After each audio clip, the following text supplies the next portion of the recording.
show starts in 10, 9, 8, 7, 6, 5, 4, 3, 2, 1, go. The following content contains adult language and humor that is not suitable for viewers under the age of 18. Viewer discretion is strongly advised. The views and opinions expressed during the following video content are those of the individual and may not reflect those of others.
Good morning, good afternoon, good evening, and welcome one and all to this Sunday edition of Pacific414 Pop Talk for Sunday, June 29th, 2025, along with Paranorman Tag, special guest co-host, 24/7 Fusion Media. I'm your host, Mike. Cash may be along shortly, but today we have several articles that we are going to take a look at and discuss. We are also going to take a look at the weekend box office to see how the latest movies that were released, F1 starring Brad Pitt and Megan 2.0, have done over the weekend. Of course, I do have my reaction review to Megan 2.0 that it's been posted on both YouTube and Rumble up and available if anyone wants to hear what my thoughts were on that movie. And I'll, of course, talk about it when we're looking at the weekend box office. But first, before we even talk about anything, 24, Baron, how are you gentlemen doing today? Oh, I'm doing good. I actually just happy to be here. Thank you for having me. I missed you guys. And, it was the reason why I wanted to come back. It's like, this is home to me right here, man. So I was just like, shit, I just wanted to come home, man, and come kick it with y'all. So, here we are, man. Yeah, because like I was telling you backstage, I saw your message yesterday. I'm like, heck yeah. Thank you, man. You asked if you can join us, and it's like, yeah, anytime. Like I told you, you have an open invitation here, brother. Hey, thank you, man. Like you just don't even know how that makes me feel, man. I appreciate y'all. Thank you, man. That's shit. I'm excited, man. I'm fucking sitting at the edge of my seat, So shit, yeah, it's good to be here. Yeah, it's always nice to get together with friends and have fun and talk about many different topics. And of course, Baron, how are you doing, my friend? Oh, doing okay. Recovering from last night's big storms. We actually had tornado warnings around the area. So it's like, okay, our first big weather event, but it's Minnesota. It's like, we're like Minnesotans. We just sat and watched the weather. If it was daylight out, we would have been outside looking in the sky going, yeah, I think I see a final cloud. Other than that, not bad at all. Not bad at all. Good. And of course, I see that Yaron is the first one in the chat. Good to see you, Shane. Hope you're doing well this Sunday. So, gentlemen, we do have several articles that we are going to go over today, and our first one is coming up here shortly. And this one is from People Magazine. So let me go ahead and bring it up.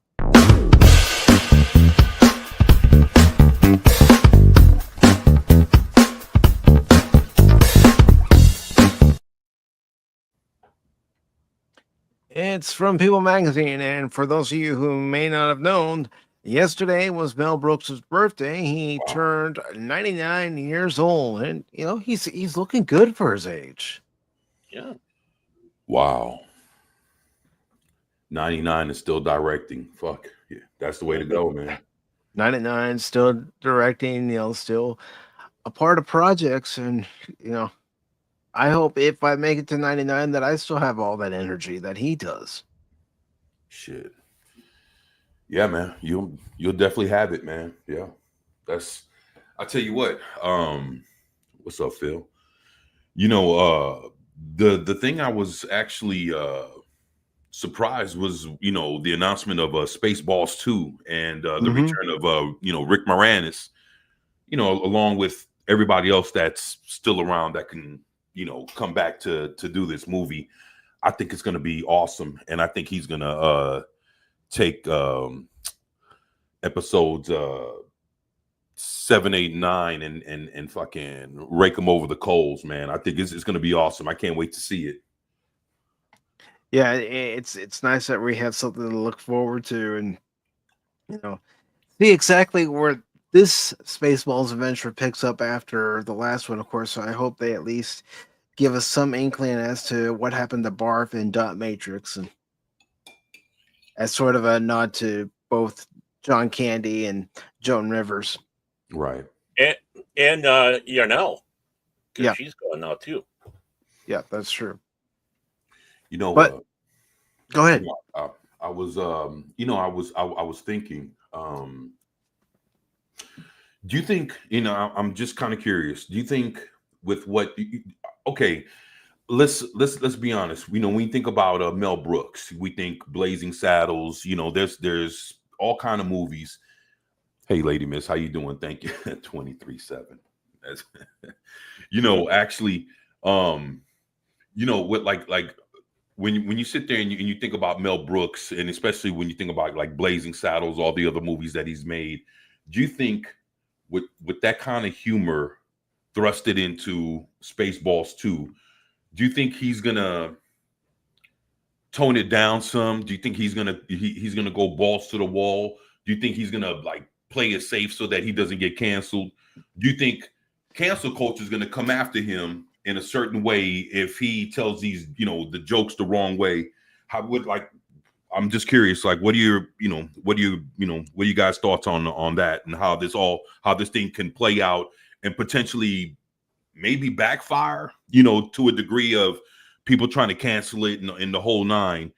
I know it's a different era, it's 2025, and we know how, the political element is in entertainment. But, considering that, and considering who he is, and considering that Mel Brooks hasn't done anything in quite a while, his brand of comedy, people are scared to do that shit nowadays, especially when you have like Todd Phillips, he's done so many comedies, like Old School and different things like that. Like if he was to do a comedy today, he's scared of the backlash. Mel Brooks being 99 years old, do you think he gives a shit about being canceled or how all this may turn if depending on which way he makes this movie?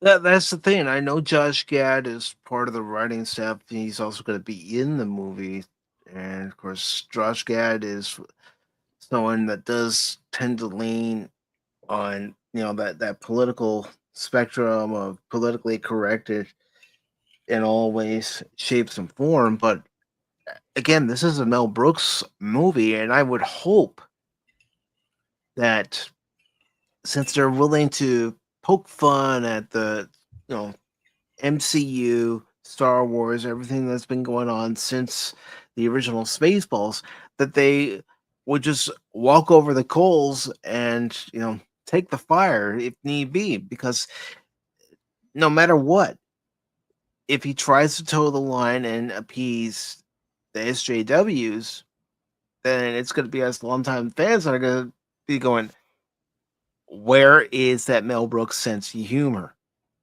We want that Mel Brooks sense of humor where he pokes fun at everybody. Nobody is off limits. Well, I think at the age of 99, I don't. If I was 99 years old, it's like, screw it, let's go all out. Let's make let's make Blazing Saddle look like Roy Rogers, you know?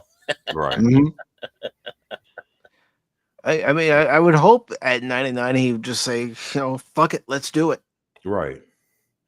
But again, you look at the last 10 years, and when you have your top, like your top current comedic directors basically bailing out of comedy, and of course you have like, look, this is the thing, when you have like Eddie Murphy and Kevin Hart. And like Eddie Murphy, like a few years ago, he apologized for jokes he made fucking 40 years ago. And then you have like Kevin Hart apologizing for jokes that he made like 10, 15, 20 years ago. It's like, basically, where does that leave comedy? It's like, do people expect Mel Brooks to start apologizing for Blazing Saddles today? So it's like, so when you have people that are actually scared, where does Spaceballs come in at? Like, does it break the mold on, hey, let's stop with all this scared shit and let's just fucking make comedy the way we used to? Or is it gonna fucking bend the knee and buckle under the weight of today's fucking politics that are placed in the entertainment industry? That's what I'm wondering. Where does he, where does Mel Brooks fall in the middle of all this? Yeah, where is he going to take it? Is he going to be down the middle, or is he going to step a little bit over to the left, poke fun, step a little bit over to the right, poke fun, and do what he's always done with his comedies? I mean, High Anxiety, he poked fun at things. You mentioned Blazing Saddles. He poked at a lot of people in Blazing Saddles, even Robin Hood Men in Tights. Right. Mm-hmm. Well, I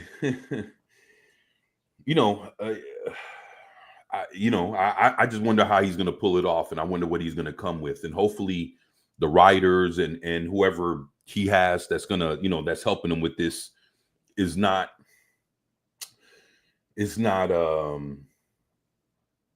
how can I say, they're not navigating the movie in a way that Mel Brooks would have. Come on, Mel Brooks. Look, we've watched Mel Brooks. Like even when Mel Brooks first started his, some of us might have been alive, some of us might not have been. But the thing is, his body of work exists, and if you look at everything that he's done, is this going to line up with what he's known to do, or is this shit going to be written to where after we watch it, we're going to be like, well, what the fuck did we just get? What the fuck did we just watch? And this doesn't feel like Mel Brooks, but it has his name stamped on it. Yeah. I mean, I've heard feedback from people who watched History of the World Part 2. Some said it was good, and then others says it's not one of Mel Brooks' best. That's right. He sure did do that not too long ago. I fucking forgot. Yeah, yeah, man. Okay, I take that back, man. Yeah. I forgot he had did that not too long ago. Yeah. Thank you for reminding me about that, man. That should totally. I saw the trailer for it. I'm, what is this? It's just cameo after cameo what they were showing in the trailer, but none of it appealed to me. None of it made me go, I want to see this. Right. What hooked me, at least for the teaser for Spaceballs 2, was what it was making fun of during this almost 40-year gap that we have between the first and second movie and everything that's come out. Poking fun at all the alien movies that have come out, Star Wars, and right. Poking fun at Star Trek too. And right. I agree with you're wrong. He's saying, basically like, nobody's really going to say shit because everybody wants to stay employed. So, you know, if everybody basically turns on Mel Brooks and you know, this movie, you know, everybody else, you know, everybody else is going to basically keep quiet, you know, just so that they can fucking collect a check instead of standing up for, you know, hey, let's stop being pussies and let's fucking, you know, let's make these movies like we used to. And that's it. To be honest, it's going to have to take for somebody just to say, hey, let's cut the bullshit. Let's get back to what the fuck, because that's the thing. Hollywood, the last, maybe 15 years or so, it looks 10, 15 years. It doesn't look the same now as it did then. No. And, you know, at some point, in order for Hollywood to continue in all its forms, and I'm talking we're talking from movies, television to animation, everything is going to have to kind of get back to basics in some way, shape, or form, along with the new age of where the world's at now. It's like there's like a gap, there's like a bridge that needs to gap. Well, there's whatever the fuck I'm trying to say. There's like something needs to bridge what the fuck's going on with old Hollywood tradition, kind of like leaving out of Hollywood with everything that's happened. And I mean, it's where, like, I don't know, I've never seen the political climate affect Hollywood in such a way that it looked like Hollywood is mimicking politics. It's weird as fuck, man. And it's like politics is so heavily infused into our entertainment now. When we try to escape it, we can't. Exactly. And if you do, let's say if you try to turn a blind eye to that shit and do your own thing, then you'll be chastised for that shit. Because why? Because you didn't pay attention to what the fuck was going on the other side of the world with a war that don't really have shit to do with us. You know, it's like that kind of shit. It's like, even though your show probably doesn't even have nothing to do with it, the fact that either your actors or your actresses or whatever the fuck was in your movie didn't reflect on current day politics, you know, they'll shut your shit down because of that. I don't know. It's just weird, man. Like, I don't know. I mean, you know yourself, even here on YouTube, we say something that we firmly stand by and someone will attack you in the comment section about it. Right. I've had that happen. Yeah. In my own fucking comment section. Yeah. You know, and it's funny because I've even done videos, man, where, you know, like 6 to 8 months later, motherfuckers are still fighting in the fucking comment section. I saw that in like 2 videos I've done, and I was like, holy shit! Like almost a year later, motherfuckers are still arguing back and forth in my comment section, and that's crazy as fuck. DJ Ronnie G, what's up, man? Good to see DJ. Yeah, I mean, nerd. I had people when I was doing my reviews for the 3rd season of the Orville, they were fighting back and forth. I didn't get involved. It's like, nope, I'm not getting involved. I'm gonna let them fight it out. Yeah. You know, at some point, you know, one person or the other, you know, they'll get tired of fucking typing in the message. You know, somebody will quit after a while. Yep. So shit. Yeah, man. But look, I mean, if you think about it, you know, there's a lot of ways this, you know, the Spaceballs movies can go, and the Spaceballs 2, and it's just going to be interesting to see if Mel Brooks is really going to do what he does best, and if hopefully he doesn't get, you know, hopefully his genius on what he's done and his body of work doesn't get overshadowed with people trying to write in, you know, political bullshit in the movie. Hopefully it could stick to it making fun of Star Trek, Star Wars, and everything space and whatever else, and just and you'd like to think that, you know, Mel Brooks has made that clear to Josh Gad as he was writing the script. It's got to feel like one of my movies. It's got to be like one of my movies. It can't tarnish my legacy, especially the legacy of Spaceballs. Spaceballs became popular because it was a spoof of Star Wars with a little bit of Planet of the Apes and Star Trek thrown in there and a few others thrown in there. just because Mel Brooks knew he could make fun of it. Right. And he knew he could make fun of it well. What's up, Steve? Fast Steve in the house. What's up, boy?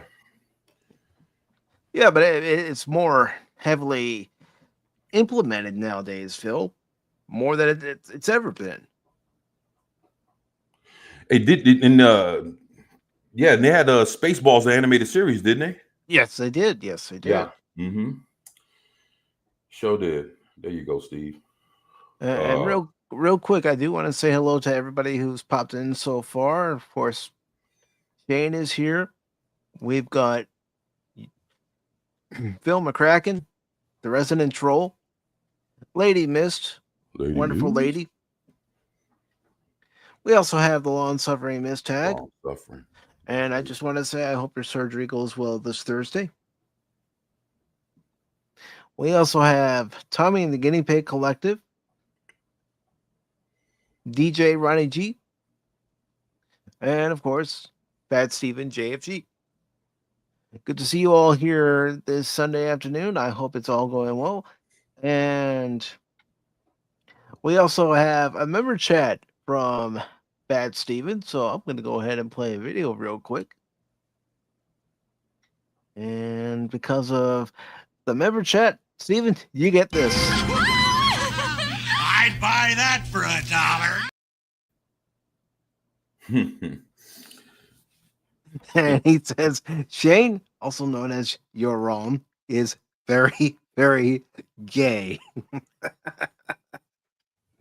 And it's good to see Fabric Folds here with us today. Good to see you. Surprised you're still awake.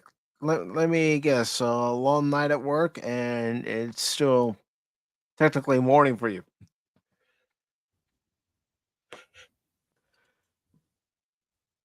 But yes, let's go ahead and get into this article from People Magazine. And it says, a look at Mel Brooks' illustrious life and career in photos as the legendary actor turns 99 years old today. Of course, that was yesterday. And it said, the legendary comedian who turns 99 on June 28th has made his mark on TV, movies, and Broadway, earning an EGOT in the process over decades of work. And it starts off by saying Mel Brooks has been making audiences laugh for more than 6 decades. The legendary actor, director, comedian, and producer who turns 99 on June 28th, 2025, kicked off his career in comedy by helping fellow funny man Sid Caesar with his Your Show of Shows, and the rest, well, is history.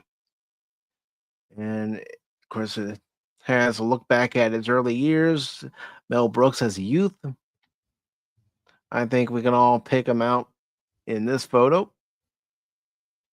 And it says, born Melvin Kaminsky on June 28th, 2026, Mel Brooks was the youngest of 4 boys born to Abraham and Kate Kaminsky. He eventually adopted his mother's maiden name, Brookman, into his stage name. Abraham died when Brooks was only 2, leaving his brothers to help raise Mel and make ends meet in the household. He's pictured here at age 8 with, from left, cousin Merle and brothers Lenny, Irving, and Bernie. Mel Brooks' time in the Army. Brooks had started to make a name for himself entertaining guests at hotels in the Catskills. He writes in his autobiography, All About Me, that in his job as a pool tumbler, whose sole purpose it was to keep pool goers amused, he would put on a derby hat, an alpaca coat, and carry 2 rock-filled suitcases, then fall into the pool for laughs. But World War II put a pause on his burgeoning show business career, and he joined the Army Specialized Training Reserve Program at the Virginia Military Institute before going to basic training at Fort Sill. He served overseas at the end of the war in various duties, but once again got a chance to work as a performer when he was asked to join a touring variety show to entertain the troops, excuse me, in the army camps still stationed in Europe. Mel Brooks, the 2,000-year-old man. Well, he's Brooks almost got getting there anyways. yeah, he is. Brooks got his start in comedy as a writer for Sid Caesar's Your Show of Shows after meeting Caesar when they both were comedians at Borscht Belt hotels in the Catskills. But he broke out as a star in his own right with his 2,000-year-old man sketches, in which his best friend Carl Reiner, whom he met working on Caesar's show, interviewed him in character as, you guessed it, a 2,000-year-old man. Whereas Mel Brooks on The Tonight Show, he became a household name for being a popular talk show guest. So in demand, in fact, that he appeared on the first ever episode of The Tonight Show with Johnny Carson, seen here cracking up the host on the debut show in 1961. And then Mel Brooks and Anne Bancroft's love story. Also in 1961, Brooks met the love of his life, actress Anne Bancroft. After seeing her rehearsing for a Perry Como show, he recalls in his autobiography, All About Me, when the song was over, I leapt to my feet, applauded madly, and shouted, Anne Bancroft, I love you. They dated for 3 years, but Brooks hadn't quite found his footing financially, so he hesitated to propose. When his first sitcom, Get Smart, took off, he and Bancroft finally wed at City Hall. He wrote using her hoop earring in the place of the ring he'd forgotten. And it says Mel Brooks in Blazing Saddles. Of course, we watched that not that long ago here on the channel. After his success on TV, Brooks began writing and then directing comedies, including Blazing Saddles, seen here with Cleavon Little and Harvey Korman, which was a massive success and an enduring one. In 2006, it was deemed culturally, historically, and aesthetically significant by the Library of Congress and added to the National Film Registry for preservation. Mel Brooks, A History of the World, Part 1. He continued to write, direct, produce, and star in comedies throughout the years, including 1981's A History of the World, Part 1, seen here with Mary Margaret Humes. Mel Brooks with his son and grandson at the Walk of Fame. Brooks and Bancroft had one son together, Max, now a screenwriter himself. Max and his son Henry joined Brooks as he got his star on the Hollywood Walk of Fame in 2010. Brooks also has 3 children from his first marriage to dancer Florence Baum, Stephanie, Nikki, and Eddie, as well as a granddaughter, Samantha. Brooks' Broadway career. After years of success in TV and film, Brooks decided to try his hand at writing a Broadway musical. Adapting his film The Producers for the stage, it debuted on April 19th, 2001 with Matthew Broderick and Nathan Lane as stars and went on to run for more than 2,500 performances and earn a record-breaking 12 Tony Awards. Brooks is seen here with chorus girls from the show. Its London debut, and it also goes on. Mel Brooks is an EGOT. Brooks is one of the few entertainers to earn an EGOT, an Emmy, Grammy, Oscar, and Tony. And in fact, he's won multiple of each. Of course, then it goes into Anne Bancroft's passing away. And it says, before her death from uterine cancer in 2005, Brooks and Bancroft were known for having a great love story. She would tell people that when she heard his key in the door, she knew the party's about to start. Brooks opened up to people about his loss. Living this life without her is not easy, he said, adding that he cherishes their memories together. There were a lot of great kisses and spaghetti. Mel Brooks wins a Kennedy Center honor. And it says Brooks has also been given some of the highest honors in the United States. The United States can bestow on its artists, including a Kennedy Center honor in 2009, alongside Robert De Niro, Bruce Springsteen, Dave Brubeck, and Grace Bumbry. Mel Brooks wins the National Medal of Arts. In 2015, President Barack Obama awarded Brooks the National Medal of Arts, the highest honor given to artists by the U.S. government. Despite it being a major occasion, Brooks couldn't resist making light of the moment. Well, that's Mel Brooks.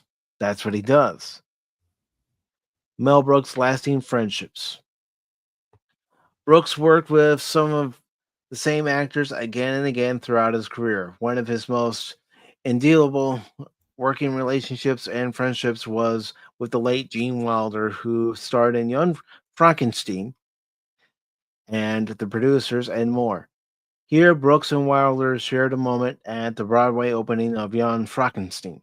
And I'm saying it that way because that's how Freddie Frankenstein says the last name in the movie. For all the that have seen it, you know it. Brooks is featured throughout the 2024 documentary Remembering Gene Wilder and talks about his attempts to help Wilder following his Alzheimer's diagnosis. I called him a lot thinking maybe if I gave him enough references, I could get him out of it, he says in the film. Insanity, my part, he was in the thoughts of that terrible disease. We would never talk too long after he got it. It was so sad. It made me cry a lot. Well, I mean, he's seeing his friend deteriorate, from being the person he was to, unfortunately, what that disease does to the human brain. Mel Brooks and Carl Reiner's longtime friendship. Brooks and Reiner remained best friends until Reiner's death in 2020, getting together nightly to eat dinner on TV trays and watch a movie or Jeopardy. Jerry Seinfeld visited the two during an episode of Comedians in Cars Getting Coffee. I met him in 1950 when he joined Sid Caesar on Your Shows, and we've been best friends ever since, Brooks said at the time. I loved him. Mel Brooks' third act. Brooks loved to work and never slowed down for a minute. He toured the country doing shows, and when the COVID-19 pandemic hit, he wrote his memoir, which he published in 2021. I'm proud to say that I have made people laugh for a living, and whether or not you'll allow me to, I'm going to brag. I can honestly say I've done it all as well as anybody, he wrote in All About Me. If you can laugh, you can get by it, you can survive when things are bad if you have a sense of humor. And Mel Brooks at 99. Spaceballs, the sweatshirt. Okay, who wants Spaceballs, the sweatshirt? Who wants Oh, that? I do. I do. Brooks is not only serving as a producer on the upcoming Josh Gad-led sequel to his 1987 comedy Spaceballs. On June 12th, it was shared that the legendary actor who turns 99 on June 28th will be in the film as well, reprising his role as Yogurt. I told you we'd be back, Brooks wrote in a post he shared on X alongside video announcing that the untitled movie will premiere in 2027. After 40 years, we asked, what do the fans want? But instead, we're making this movie. He says at the end of the video, may the Schwartz be with you. Does that mean no President Scroob? Doesn't sound like it. Mm. I'm sure we'll find out what happened to him, but it doesn't sound like we're going to get a reprisal of Mel Brooks as President Scroob. Now that's sad. That's just not right. No, it's not right at all, but it wouldn't be right if I didn't say hello to everybody's favorite polar bear on YouTube, Snortopoopas Cuber. Good to see you, brother. Snortopoopas, yeah. What's up? Pacific414.com. And let me just see. Let's see. So, everybody, what do you have to say about Mel Brooks and his career? That hasn't already been said. That's just it. It's a long, in some ways, diverse career in comedy. You know, your shows Get Smart, the producers, 12 Chairs, Blazing Saddles, Young Frankenstein. We will forget, of course, Dracula Dead and Loving It. But but you know, everybody's entitled to have at least one stinker in their entire career, and what a career he has had. And you know, being where he's at in his life, I hope he just goes out and gives what for as the curtain is close to as we hate to think about it, but you know, the curtain's close for him. You know, 99, but he's still doing great, and I hope he goes out swinging. And again, that 99 years old. I don't even know if any of us are going to make it to the 99, and what we'd be doing at the age of 99. Which is kind of funny because one of the characters in the show that he helped create with Buck Henry, Get Smart, you had Agent 99, the great Barbara Feldon, who is still with us. Yes, she is. And the movie is planning some Dark Tide later today. Well.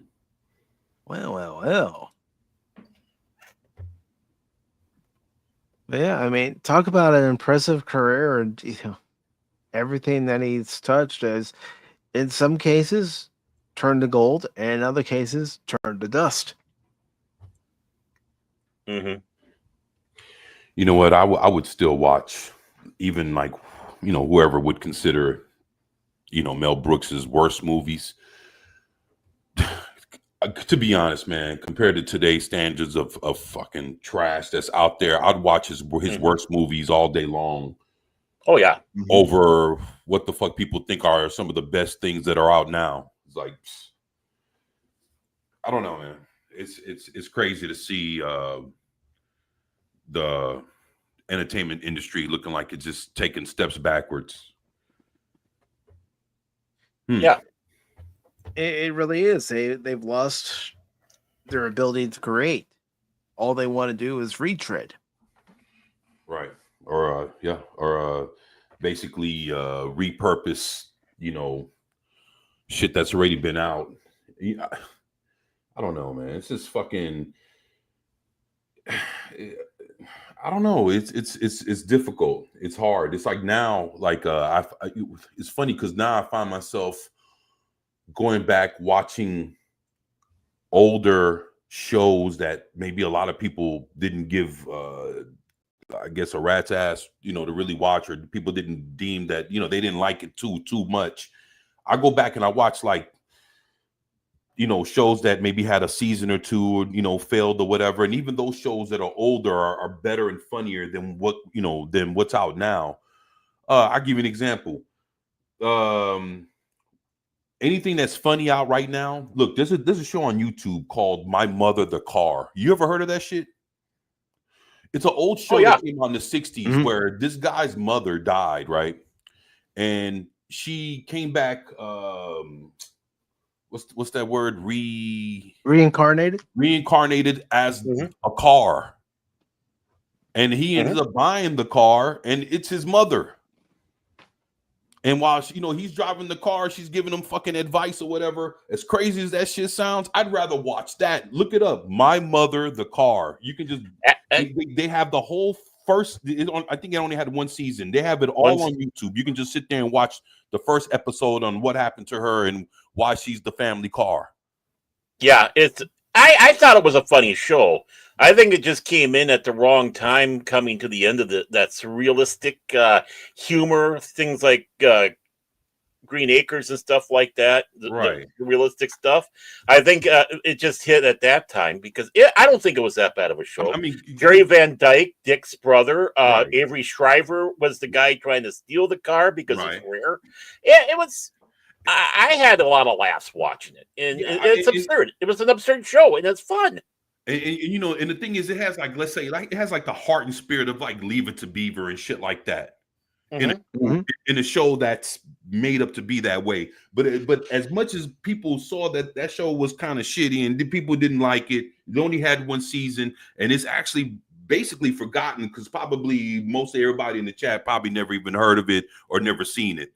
But it's called My Mother the Car, and it's fucking interesting as hell how that came about. I'd rather watch that shit than watch the comedy that's out right now. Yeah, because in my own opinion, and maybe there's many of you out there that feel the same way, comedy isn't funny anymore. It's not. And part of the reason is because it doesn't poke fun at many groups. It's afraid to poke fun at many groups. Right. That's what comedy used to do. They used to poke fun at everybody. I mean, heck, Blazing Saddles, they poke fun at everybody. Right. That's Nobody's left off the table. That's true. Yeah, they didn't give a damn if you were black, you were gay. They didn't give a shit. They were. Yeah, they were. They didn't care. Yeah, they poked fun at everybody. You know, race, gender, none of that shit mattered. You know, poor, rich.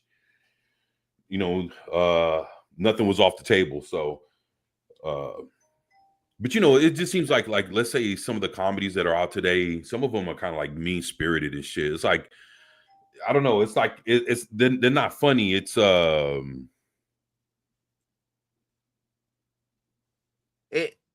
can't even say it's crass humor. right. It's weird, man. It's weird. I mean, one of the funniest scenes in Airplane is seeing Barbara Billingsley, better known as Joan Cleaver, speaking jive. Oh yeah. Oh yeah. In Airplane, yeah. And you know, finding out that she spent the whole day with the two actors who she was doing the scene with, and they were teaching her how to speak jive so she could get it down for the scene. That to me is not only a credit to them wanting to get the scene right, but also wanting to make sure it comes off authentic. Correct, yeah. You know, it's funny because I'm looking at, you know, Tree Rock Creations. He was like, that new Naked Gun trailer is not funny. No, And, it's not. You know, it's crazy. The original people that put the original Naked Gun together, they're still around. They're still alive. And when they you know, they sat there and they watched it. Well, And, Abrams isn't.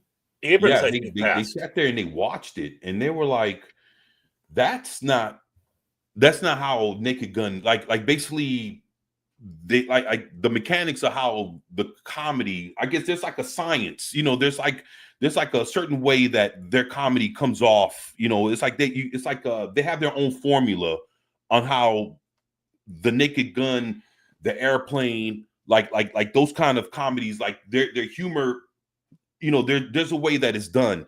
And who like the people who who's that? Rogan? No, is it Seth? No, It's Seth MacFarlane that's writing this new one. So Seth, I'm sorry. Every time I think about Seth, I'm thinking Rogan, MacFarlane. So MacFarlane, he didn't follow the formula, and basically came up with what, you know, with his version of what he thinks a Naked Gun movie, you know, should look like. And the original motherfuckers are like, nah, that's not how Naked Gun works. No, I mean, you watch the original Naked Gun. It's that dry delivery that's being given. And, you know, everything is occurring in the background. It's not at the forefront of the movie. Everything that's happening behind Frank Drebin is what the audience is drawn to. It's how Frank is going through the environment unaware of what's going on around him. Oh, by the way, to Blazer Hawk there, and I call BS on that. Everybody knows Jerry Mathers died in Vietnam. Blazer Hawk Darren said that he met Jerry Mathers recently, also known as the Beaver. Mm-hmm. And remember that was one of the very rumors? Nice. Yeah, remember that was one of the rumors. Yeah, I hate that that Wally passed recently. So Yeah, yeah, Tony Dow, yeah, who Tony was Dow, yeah. who had a second career as a director, directed some episodes of Babylon 5, in fact. And Oh, that's it's fucking awesome. Yeah. it's good to see Pop Culture Mechanic here with us today. Mechanic, Good to right. see everybody here with us today. Thank you. Yep. But yeah, I mean, I don't know how much longer we have Mel Brooks, but while he's here, you know, cherish what he brings, cherish his humor, There you go. because we don't have a lot of the great comedians left anymore. Yeah, you sure right, man. Man, you know, I'm thankful. I got a Gene Wilder autograph of him as Willy Wonka. Oh, nice. Yeah, I was just thinking about Mel Brooks and, you know, talking about Gene Wilder, and I was like, yeah, I definitely have an original Gene Wilder autograph. Beautiful. It's he autographed it in a silver marker, and it's just like a headshot, you know, like maybe from like the shoulders up of Willy Wonka. Yeah, it's just him as Willy Wonka. Looks great, man. Yeah, man. Comedy, man. Comedy's very very important, man. Hopefully Mel Brooks can help bring back some of that old style, you know, that old style of comedy, you know, and just really just not give a shit and just come on with it. And hopefully he can show the other directors that, hey, don't be afraid to, you know, to create something. And you know, the whole thing to it is the studio will hold it back. The director will drop it. You know, like a director will direct the movie. The only thing that would hold it back would be the studio, and if the script is fucked up, you know. Because if the script is not delivering the goods, even though the director's ready to direct it and the studio's down to put it out, the script ain't right. The movie, yeah, they'll release it in theaters, but it ain't gonna make anything. So no, I mean, you could have a great cast and right, a great director, producers, right, everybody from that part. But if your script is garbage, then the whole movie is going to be garbage. exactly. And I mean, we've seen that before. Have a good director, good actors, everything around it. Just, the script wasn't that well. The movie failed, and people were like, "Damn, why did it fail when it had all this going for it?"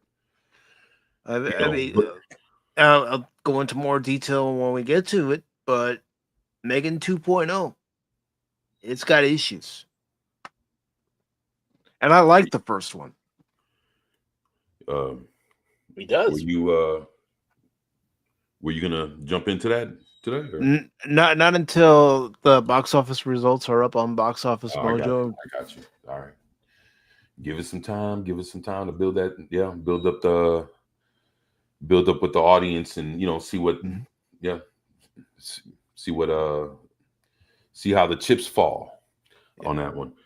It's interesting. How many times have we seen movies, that basically they come out one way and then like their part two completely like went left. And I mean, it's like completely ass backwards, has like some of the same. See, the thing is, it might have like the same director and the same actors and actresses, which is what connects everything, they same name, blah, blah, blah. But then it's like, it's this next chapter, the second movie is completely fucking night and day than what and yeah, well, a perfect example that would be the original Teenage Mutant Ninja Turtles movie that was released in 1990, and then you have Secret of the Use that comes out in 91, and it is a departure from the first one. It's not as dark and gritty because parents complained about the violence. Yeah. So they toned it down and made it more like a live action cartoon. Oh, that's the Joker and the Joker 2. Yeah. You know, goes from $1 billion to a musical that nobody didn't give a shit about, man. I A mean, musical. even Ghostbusters and Ghostbusters 2. Mm-hmm. First Ghostbusters is the superior movie, superior plot. I mean, even Back to the Future and Back to the Future 2. Right. It doesn't have that same feel.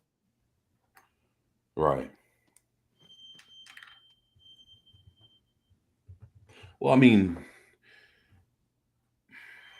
I don't know. It's like I guess what I'm coming from though. It's like having like a futurist, like a sci-fi horror go to being an action, a sci-fi action Mm-hmm. with the same character that has the capabilities of in the mindset. It's the same character from the first movie and the second movie.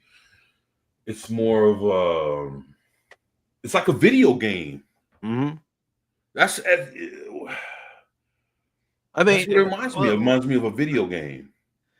let's take, for example, you have the original Double Dragon, and then you have Yeah. Double Dragon 2 and Double Oh, Dragon 3. yeah, when they're I'm s- fighting in space and shit. Yeah, that's It got ridiculous in Double right. Dragon 3. And Double Dragon 3 is not a very good game either. Wow. Don't hold back, Mike. I'm not there. But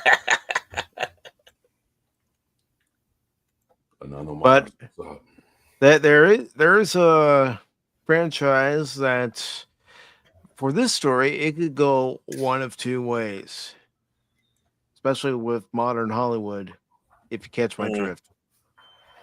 Hollywood.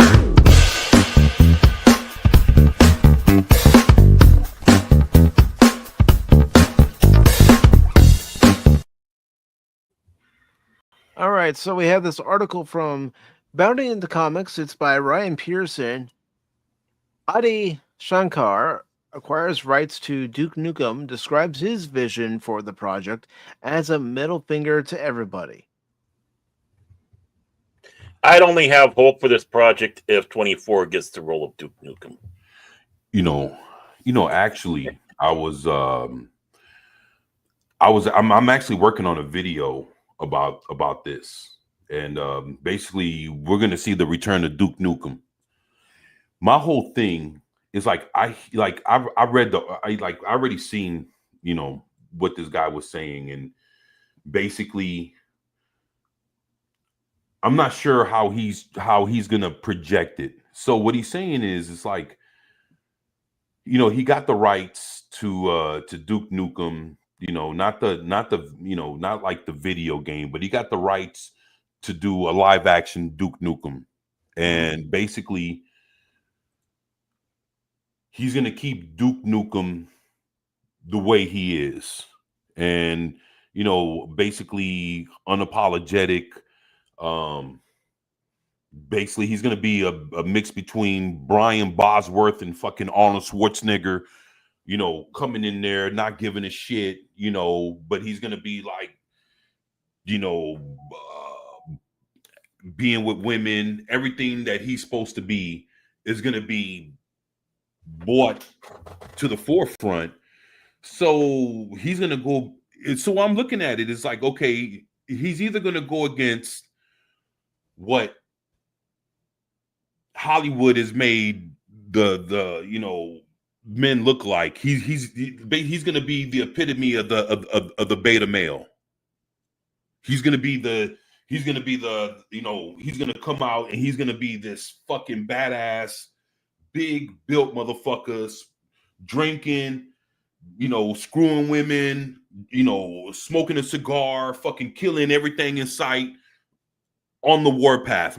This is what we're going to get. Either we're going to get that or we're going to get his version, Adi Shankar. We're going to get we're going to get Adi Shankar's version of what he thinks Duke Nukem is supposed to be, and whatever his version is going to be a middle finger to everybody.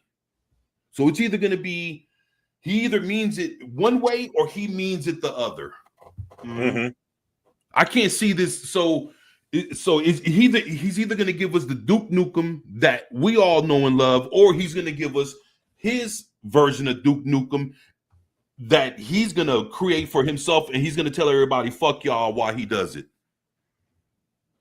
That's the middle finger. And with the way Hollywood is anymore, it could very well be the latter. Right.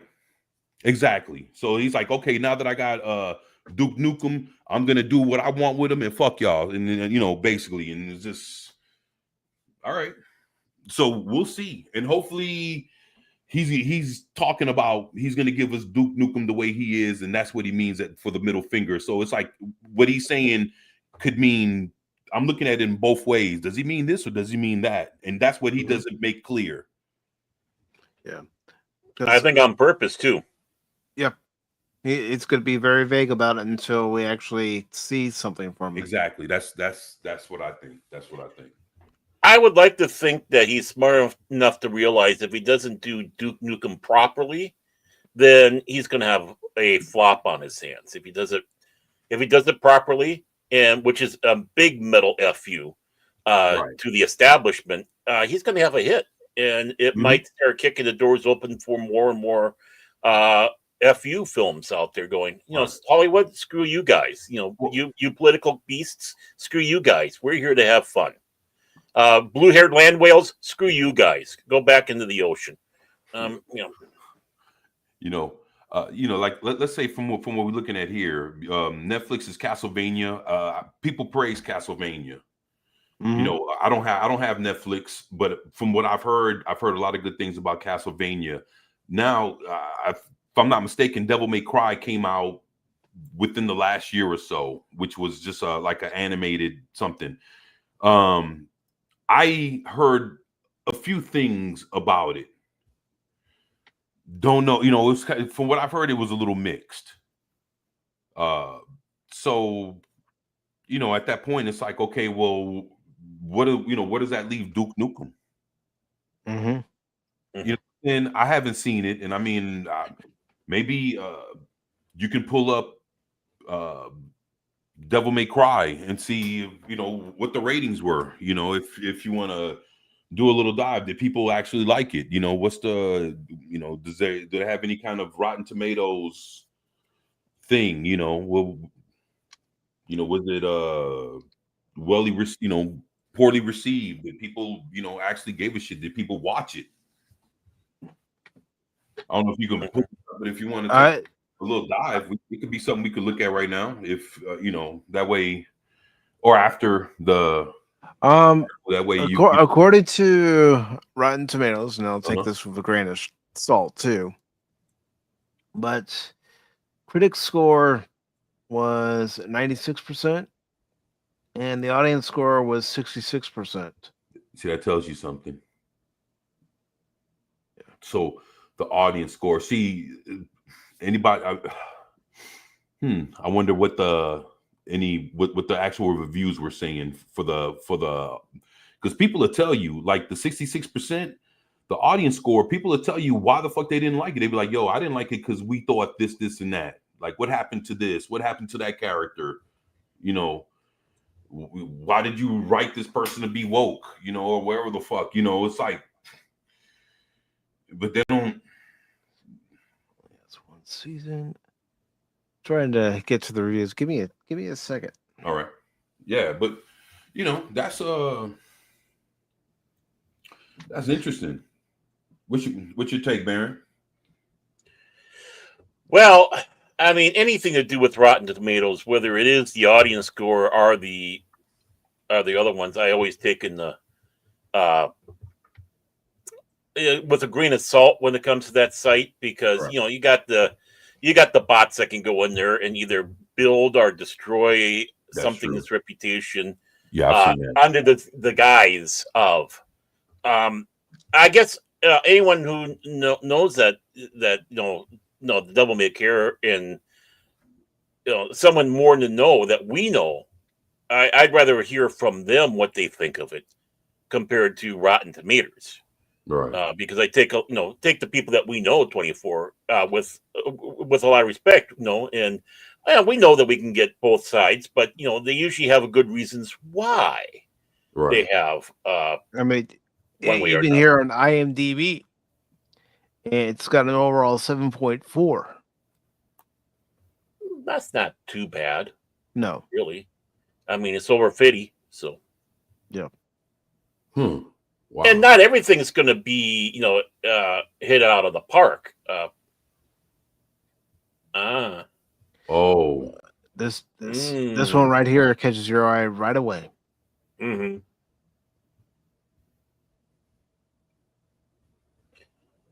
Yeah. So, but the thing is, when it comes around to Duke Nukem, who else is there besides Duke? You'd be surprised. They'll create a chick, and then she'll she'll take over and save his ass. Yeah, cuck him. Exactly. I'll save you from the pig monsters. Come here. Yeah. I don't need anyone to save me from the monsters, baby. I got this. Come get some. Roddy Piper would have been great as Duke Nukem, rest his soul. I mean, that's where they got the line for Duke Nukem. They took it from They Live. Yep. Come here to chew bubblegum and kick ass. I'm all out of bubblegum. Man. Come get some.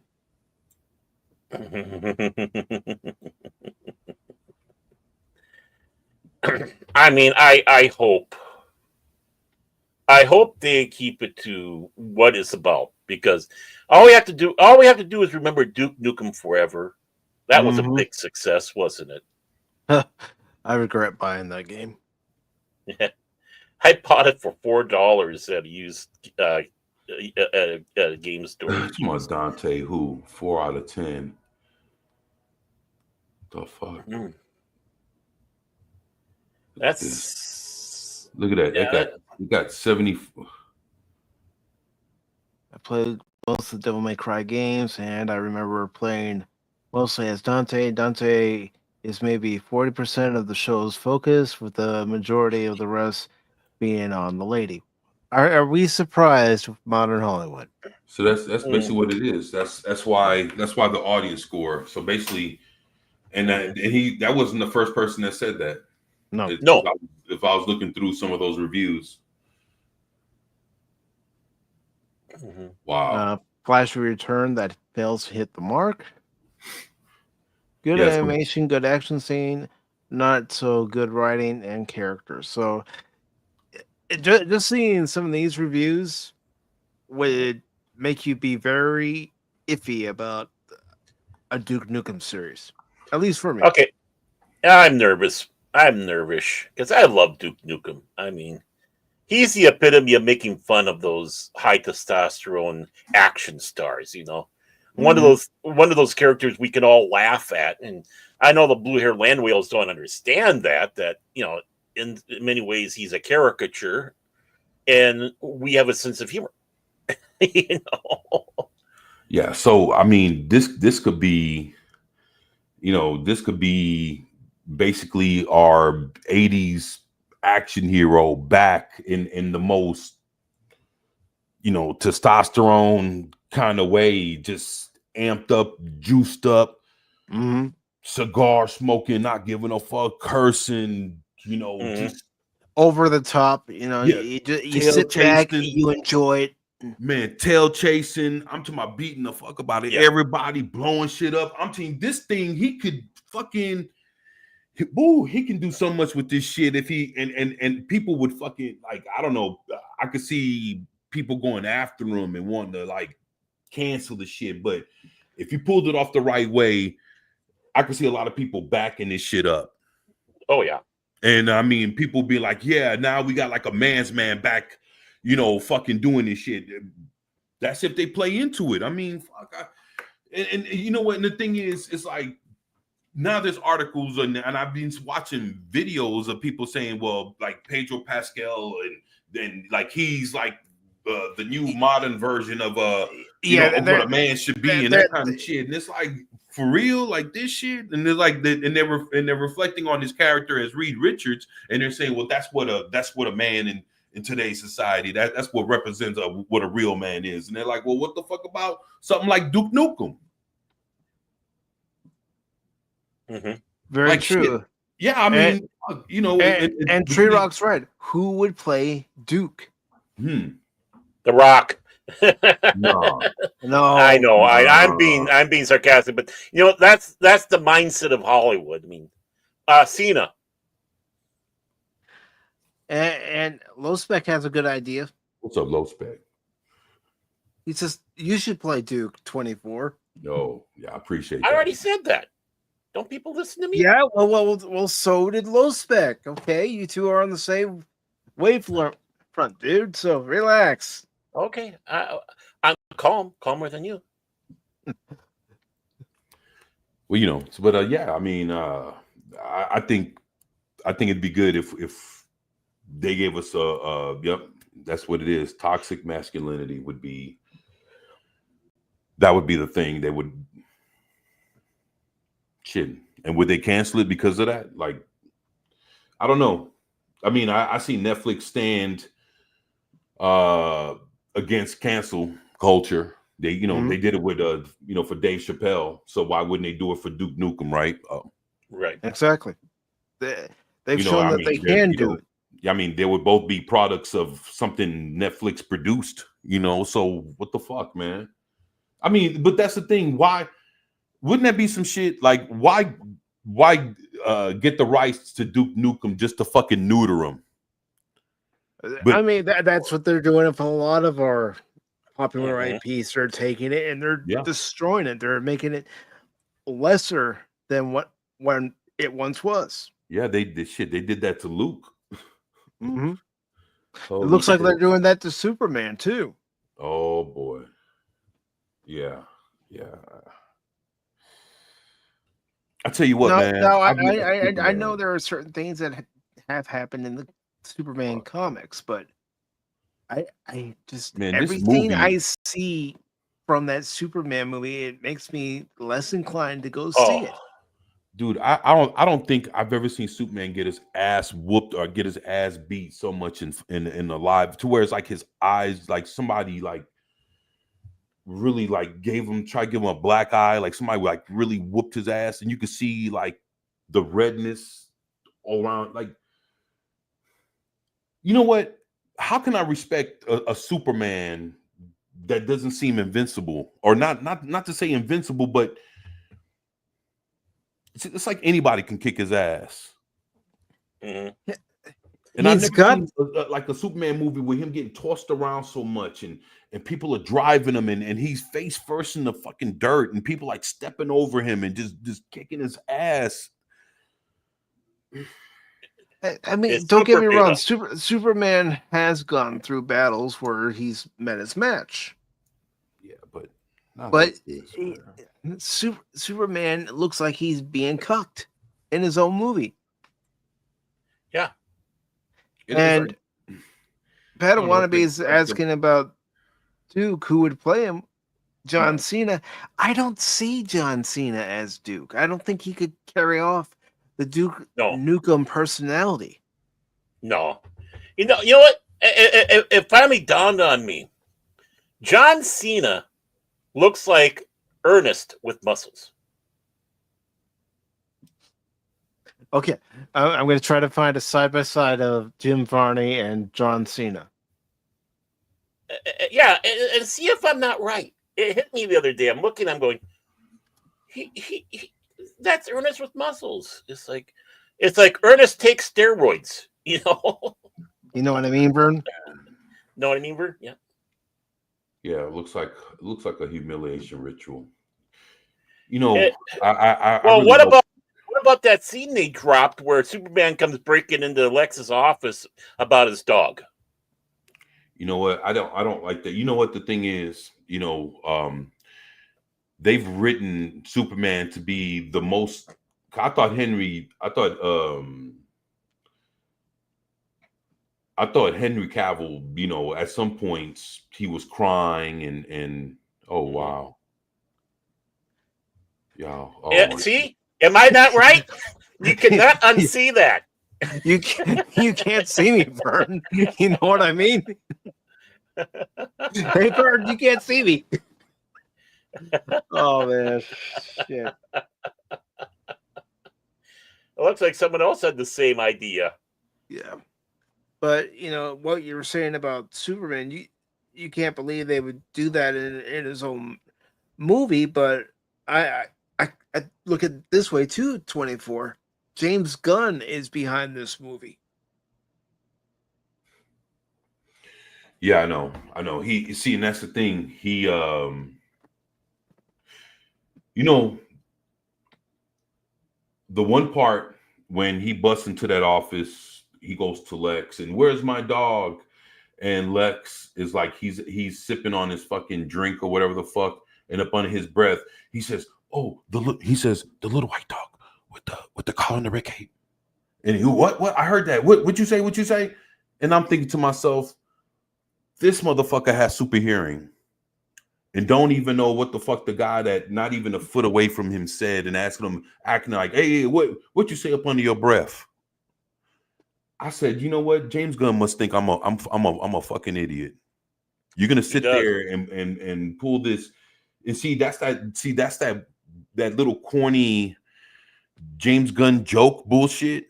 Mm-hmm. And now you got Superman playing into a dumbass James Gunn joke. And it's just because that's all he's about is putting one stupid joke after another. It's that same Marvel formula. Yeah. Superman didn't catch what you said. He got super hearing, but what you say, Luther? Huh? Yeah. I was like, get the fuck out of here. Yeah. Super sight, super hearing, super smell, and he doesn't understand what Lex Luthor is saying as he's drinking whatever he's drinking from his coffee mug. Dude, when I saw that shit, man, I said, you know what? I'm done, man. I'm fucking done. Now we're stupid, and it's like, and then like the part where Mr. Terrific, like he's Superman again, his ass whooped all over the fucking floor. Mr. Terrific, get up, motherfucker, whatever the fuck he says. I'm gonna get up, and he falls right the fuck back down. Dun, dun, dun, dun, dun, dun. See, the only way that scene would have worked with Lex and Superman is Luthor, says what he says under his breath in there. Superman going, "What was that?" Lex going, "Nothing." I said, "Yeah, let's keep it that way." In other words, he knows what he said, and he's making it known he knows what is said. That's the only way to work. But other than that, yeah, you're right. He's playing us for chumps. Yep. And Wolfie has an idea for someone that could play Duke Nukem. Boyd Holbrook. Who's that? Hey, could you pull him up? Just I will. I will. I never heard of him. I was going to say Dinklage, but I mean, if he can do Toxie. Boyd Holbrook. I never heard of him. Maybe it's somebody that you know the face, but you don't know the name. Well, that's all I can. Well, all right. And I'm switching screens. All right. Maybe if he packs on more muscle. I mean, he would have to be. I mean, I could see it. I could see it with that in that first picture to the left. With the hair color, or that or the two pictures below him, but the picture over to the right. Actually, that looks like this might be. Yeah, but like that hair color and everything, yeah, I could see him. I could see him with that. But he would have to be built on a mother. I mean, what's the point of having a skinny ass Duke Nukem or just an average built ass Duke Nukem if he's not? Do you remember Brian Bosworth when he was when he had that one fucking movie where he had damn near the same fucking haircut?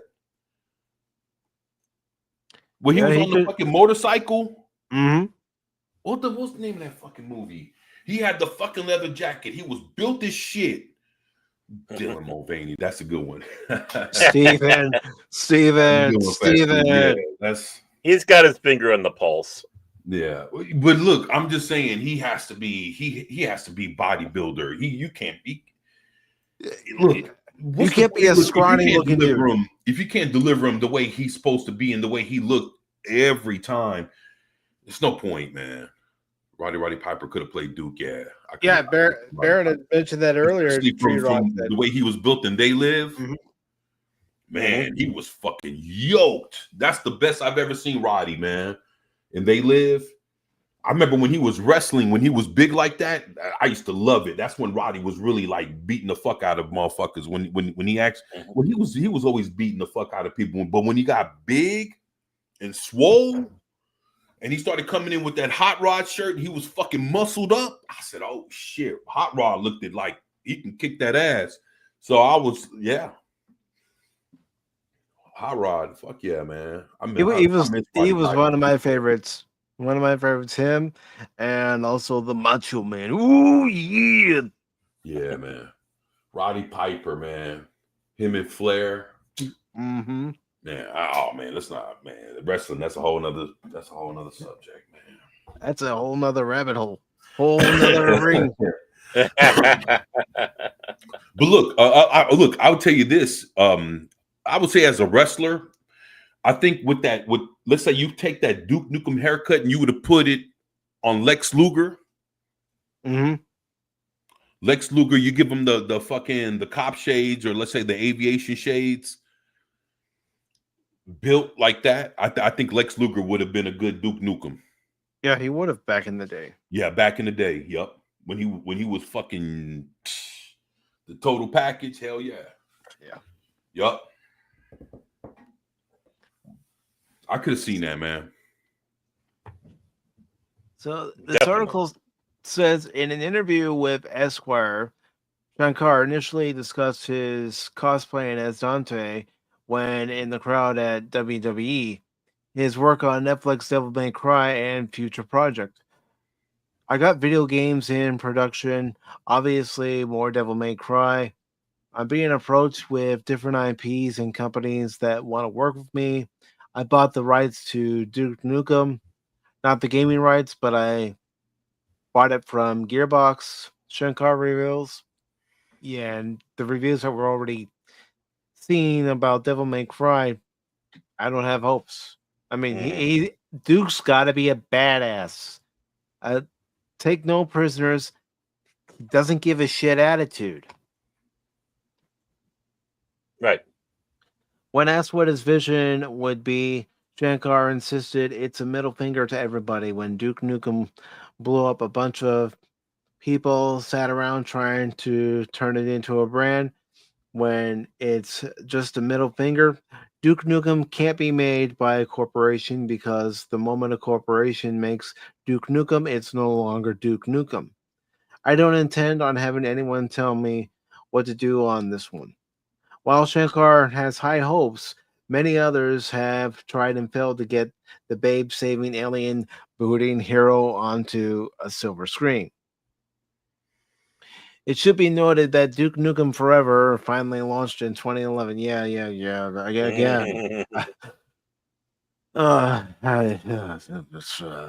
I mean, I still have my copy, but I ain't touching it. Oh, I got rid of mine. To a lukewarm reception at best. In April 2017, Gearbox Publishing's PR manager, Vincent Slavin, would confirm future games in the series weren't planned. 2 months later, then Gearbox CEO Randy Pitchford disclosed they were working on that movie, adding, "That's been a lot of production companies that have come at us, and we are putting a deal right now together with a major motion picture studio, and I'll tell you off the record, it's the exact right people that should be doing a Duke Nukem film." Even when they say something like that, it makes me go, oh, crap. Because in modern day terms, their idea of the right people and our idea of the right people are two totally opposite ends of the spectrum. Mm-hmm. Despite being very likely to be a thing, future efforts with multiple studios would continue to fail. Paramount Studios and Michael Bay's Platinum Dunes, potentially the ideal studio picture just about initially revealed John Cena had been cast for their efforts in 2018. So, all right, Padawannabe. Apparently, at one time, John Cena was considered for the role of Duke Nukem, but I just can't see him No. portraying the character the way Duke Nukem is. That no shit attitude. Right. Yeah, No fucks because given attitude. Duke Nukem would never have touched Amy Schumer. Let's just put it that way. Oh shit. I heard In about that shit. yeah. In 2019, in a now deleted social media post, Duke's voice actor John St. John would reportedly state in 2019 that there was no new game or film in the works. The Embracer Group insisted a year later a feature film was in the works. Finally, Legendary Entertainment announced they had acquired the rights for Duke Nukem film in 2022, being produced by Cobra Kai. Come on, Mike, get it right.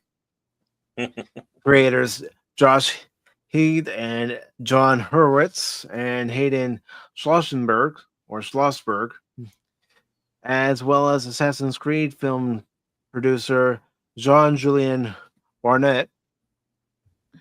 It says, now the king's crown falls to Shankar. While he has produced numerous animated video game adaptations under Netflix as TV series, the interview didn't provide any details to confirm or deny the same would apply to Duke Nukem, which is something that 24 had let us know. So, yeah. If this does come, I got a feeling it's going to be more the same modern day Hollywood woke garbage. Mm-hmm.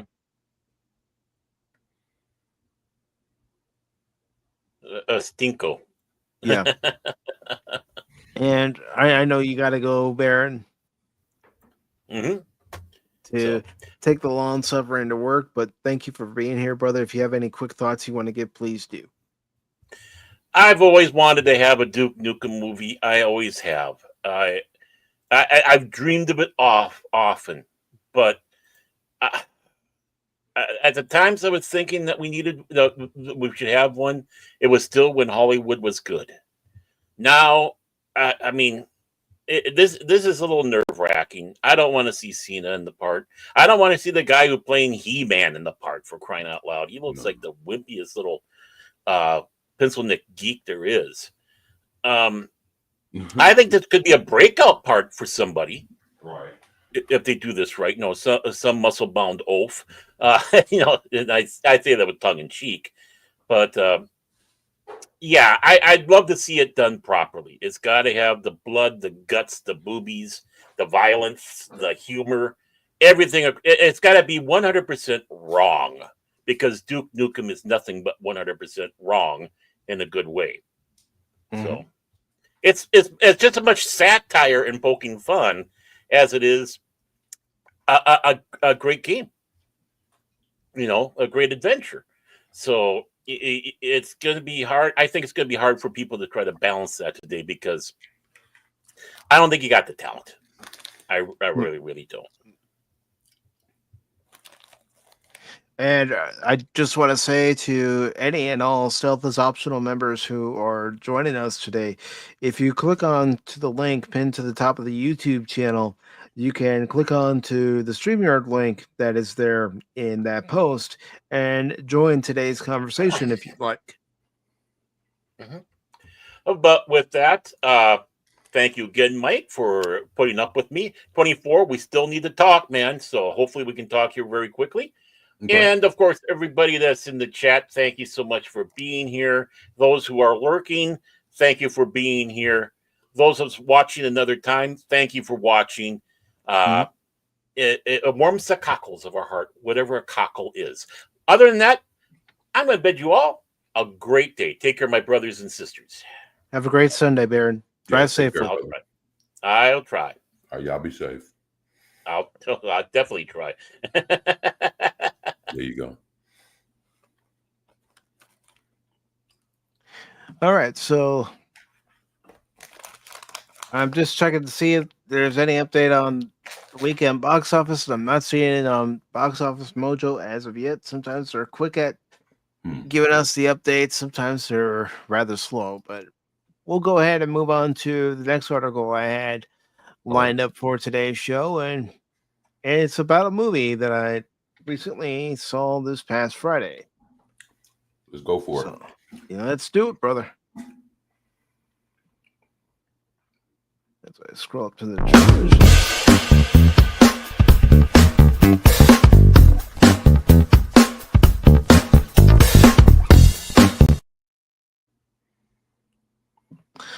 Okay.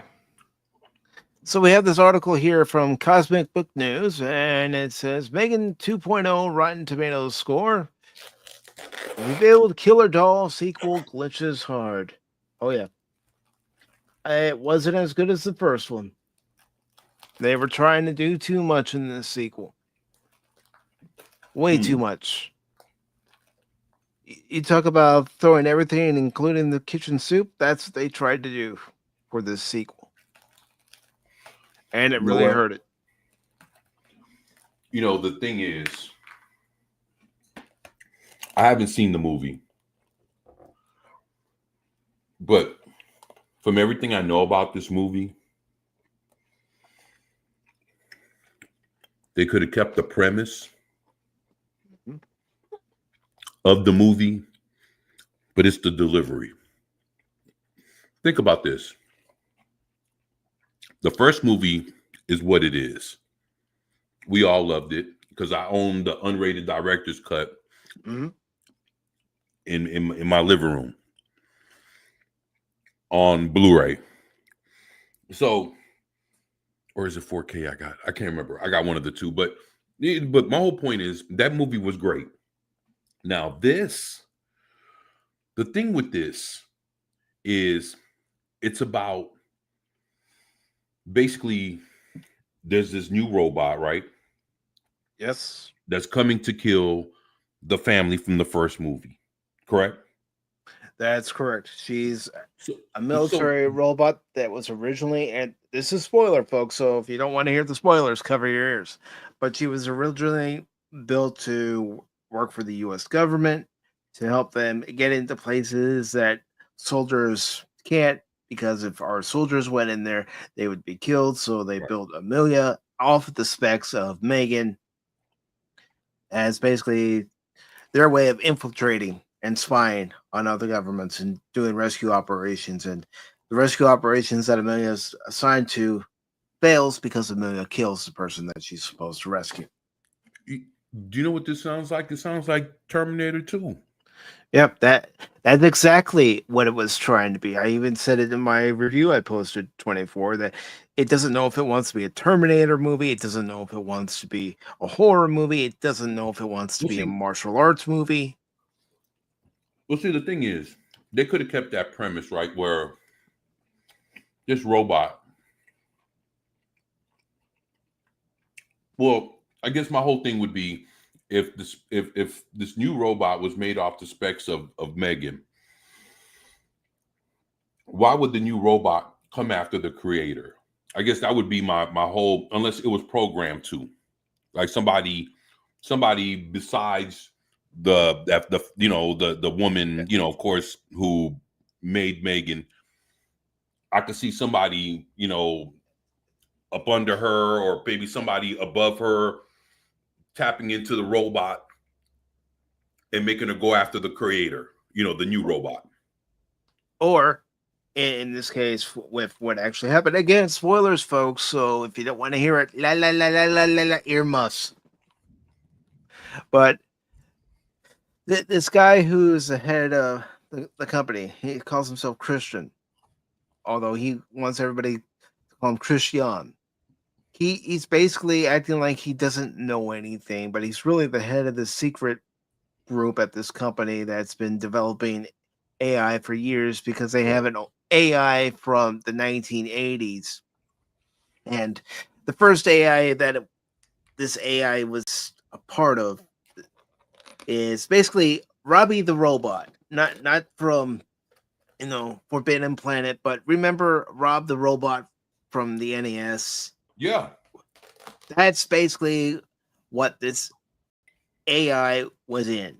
back in the 80s, and then it started to get smart and think for itself, and they had to contain it into this area and use this company as a front. Well, this guy Christian wants Gemma to join him and help refine Amelia's programming and build more Megans.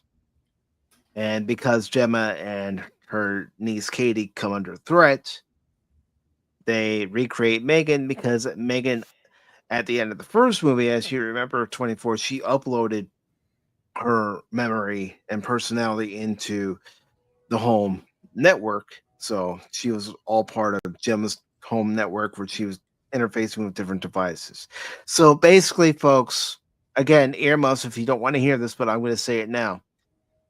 Megan goes from bad to good. So just like in Terminator 2, where the T-800 goes from bad to a good robot, that's exactly what happens to Megan. She goes from bad to good. And there were things I liked about it, but then there were flaws, and they started sticking them out like a sore thumb. Come on, you had such a good movie. Yeah, maybe it started to falter the last 20 minutes of that first movie, at least in my opinion. But still, you had a good premise going on, a good idea. Chucky meets the 21st century, basically. And then in this one, Megan turns good. No.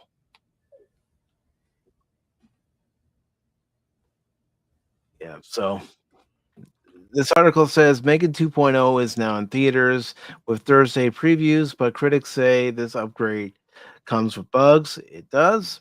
The killer doll is back with bigger action and a bolder tone, but the sequel isn't landing as cleanly as the original. No, it's not. And when I went and saw it, I was the only one in the auditorium. For real? For real. Damn. This is the thing, dude. Like, okay, now from what I was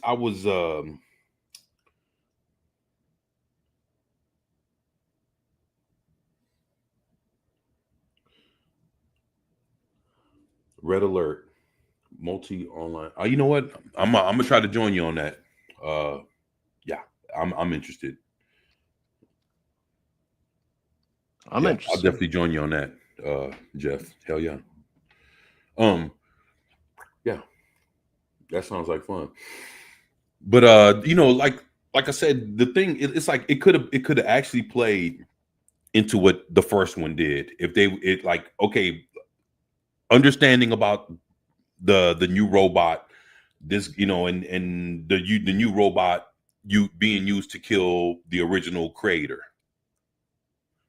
and then all of a sudden old girl, she knows that this robot's coming. She has no choice but to reactivate Megan and boom, use Megan to counteract this robot. And it could have been done with the horror element in it from the first movie.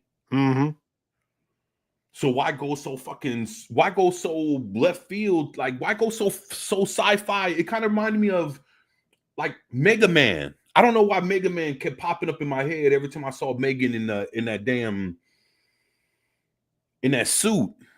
Yeah, in that suit that you see her in here. Well, again, this is going to reveal some spoilers about the movie. It's at this company's get together where they have representatives from different countries, including China, showing off their robotics programs and what they've been developing. And this was all part of a show. Well, Megan ends up knocking out one of the performers and putting on this costume here.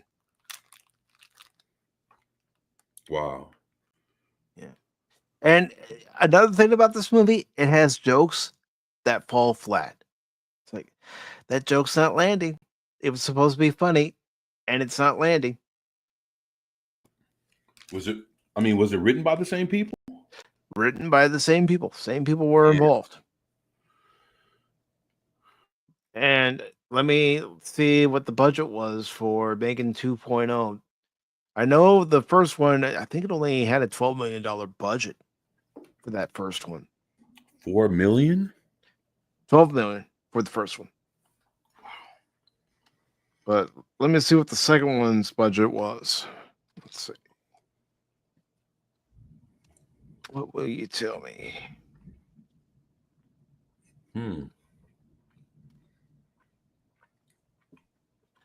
And the budget for Megan 2.0.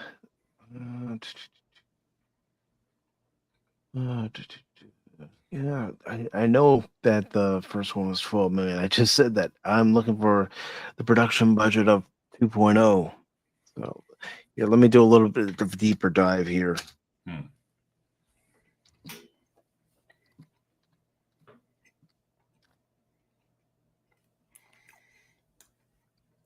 So, just curious, the same actress that played Megan, that's still her, right? Yeah, it's still the same actress, and the reason why Megan's taller is because that actress is now taller than she was when she filmed the first one. Okay, the production budget for Megan 2.0 was 25 million, up from the first one's 12 million. It only doubled, but that's come on, 25. Yeah. It's only 13 million more than the first one. I mean, compared to damn near every other Hollywood movie, that's still still cheap. That's for real, dude. The thing is, they could have done so much more with it and kept it, and probably the budget would have went down. Because it looks like it went. It looked like it went from the people's house to like a setting in Aliens. Well, you say it's a setting from Aliens, but underneath the building that acts as the front for this guy Christian, there's a basement area where it has all sorts of different robotics that have been worked on, whether it's neural implants, whether it's an exosuit, and different robots. And it's in this deep underground bunker. Okay. So that's why it looks the way it does. Yeah, it's man. I mean, I want to see it just to see how it all goes down. But it's like, I mean, I gave this movie a 6.0 because it is watchable, but I'm not gonna go out there and say, "Oh, hey guys, everybody who's watching right now, you gotta watch Megan 2.0. You gotta go see it in theaters." No, wait for it to come on streaming. If you gotta see it that bad. So, all right. Well, let me ask you this: in your opinion, what did you rate the first one? The first one, I actually gave it a 7. You gave the first one a 7? I gave the first one a 7. I liked it. Even those last 20 minutes where it started to, teeter off a little bit. Right. It didn't hurt it too much, in my opinion, that it took away my enjoyment from it because they were trying to give a new approach. I've been sticking with this analogy ever since I saw the first one. It's Chucky for the 21st century. But unlike Chucky, in Megan 2.0, Megan joins the side of good. Doesn't still go on that murderous rampage like Chucky still did. And Tommy says he's got to go. It's toy filming time for Thursday. Have an excellent day, y'all. You too, Tommy. And take care, Tommy. If you'd like to come back later and hear what we have to say about the live-action Transformers movies, please do, brother. It's good to see you, brother. Good show the other night.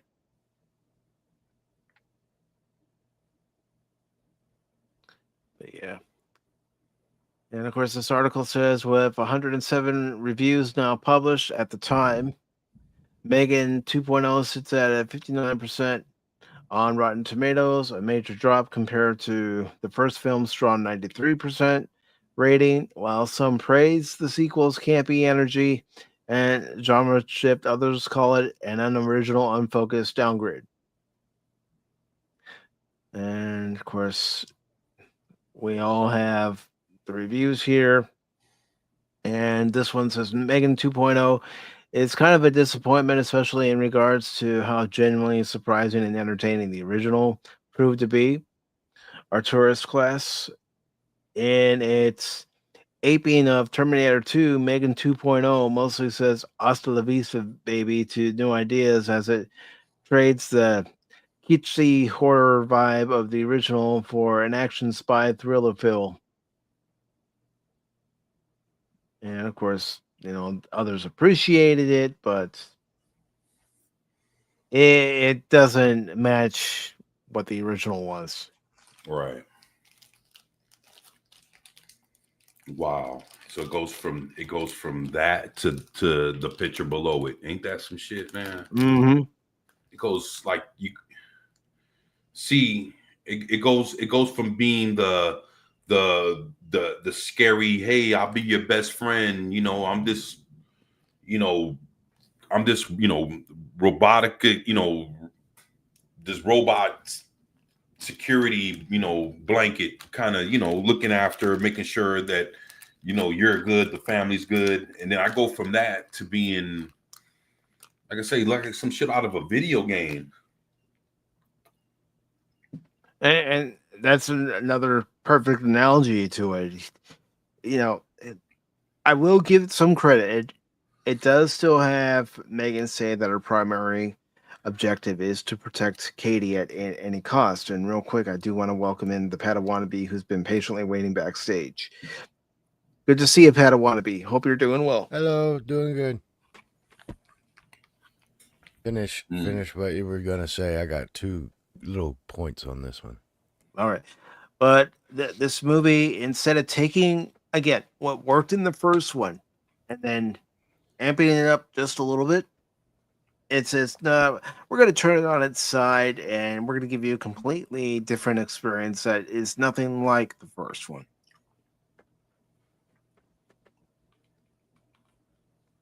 But what would you like to say about it, Padawannabe? Okay. Haven't seen the first one, although hearing what the second one is like makes me want to see the first one. It's like, well, maybe it's not. I don't know. I was kind of turned off by the little girl robot. Mm-hmm. When she like doing the dance. As soon as I saw the dance thing in the preview, I was like, of course it's got to be some silly dance thing. Whether it's a number or whatever it is, regardless, that was my immediate thing on the first one. So I never watched it. Now, this one, like you guys were saying, doesn't know what it wants to be. I kind of get an iRobot with a little bit of toy soldiers sprinkled in here and there, and then the robot in the house programming makes sense, but gosh darn it, Disney, for making me think of the Millennium Falcon robot now. And and second, budgets, I'm kind of throwing what they say out the door now. I believe they don't know what they're doing, because I just watched a show the other day where there's my wife's watching this show, and I sit down and watch a little bit with her. There's a family who's in like a restroom at like a convenience store or a gas station or something like that. Mm-hmm. And the mom freaks out because she goes into one of the stalls and there's a bear, a little baby bear in there, right? But the bear is a fake, kind of semi-robotic bear that just moves its head at first. I'm like, okay, they used a physical doll. I get, didn't look fantastic. Sold what they needed it to look for. So they get scared and they're like, oh my gosh, there's a bear in there. And right when they go to kind of get out the door, the mama bear comes in, pushes the door open, and guides the baby bear back out. But the mama bear is real. So it's a trained bear. Goes in, turns around, goes out a door. You see it walk out of the building. But at this point, they decide to CGI the baby bear. And I'm like, they can train a baby bear, right? There's got to be a baby bear trained. There's some dude sitting on his couch going, I could have got, like, I don't understand why the big bear's real and the baby bear's fake. And then I saw a show the other day, CGI squirrel. Do they not have trained animals anymore? I am finding it very hard to believe that CGI is less expensive than a real trained animal, even with insurance and all this stuff and they even had a real bear. So that's why I'm like, I almost think they're throwing some money into CGI kind of for no reason in certain points. So if they're doing it in this show, it makes me want to go through movies like this and go, oh, why is the dog CGI in the background? You know what I mean? Like some of these things I'm really going to start to throw into question because it's like, that seems like you're throwing money down the drain. I mean, wouldn't that be the same for like crypto? Well, exactly. That's those things. I mean, it's like, you can't tell me that money couldn't have done really good things in other places. And I find it very hard pressed. Like you said, the dog, there's not a dog in this world and a trainer that couldn't have done this. Well, of course they could have done it, but it's less. Hollywood going on the cheap. They think it's cheaper to have something completely computer generated in a movie or TV show than actually having a real squirrel, so a real weird to dog. me. And It's so weird to me. I mean, even in this movie, you could tell what's real as far as the actress inside the Megan costume moving around, and you can tell what's CGI. It's evident. It's just, yeah. I think my first real, there was other instances, but when I saw that new Karate Kid movie with Smith, with Jaden Smith, I was like, wow, the movie's all real. And then that last move, it's like, there's no way that's real.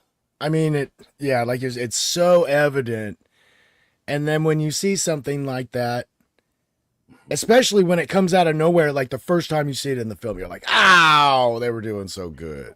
Even in Karate Kid Legacy, you could tell where they CGI'd some moves. Okay, god darn it. And maybe it's because no matter how hard they try to hide it, sometimes you can still notice when it's not actually there. It's true. It's true. I am a kind of stickler when it comes to wire work. I will buy a lot of defying gravity stuff, but it's they got hung up for a quick second there. It's like, do another take, man. Get it right. You know, so to me, some like those physical things, and we've seen it. We got Matrix.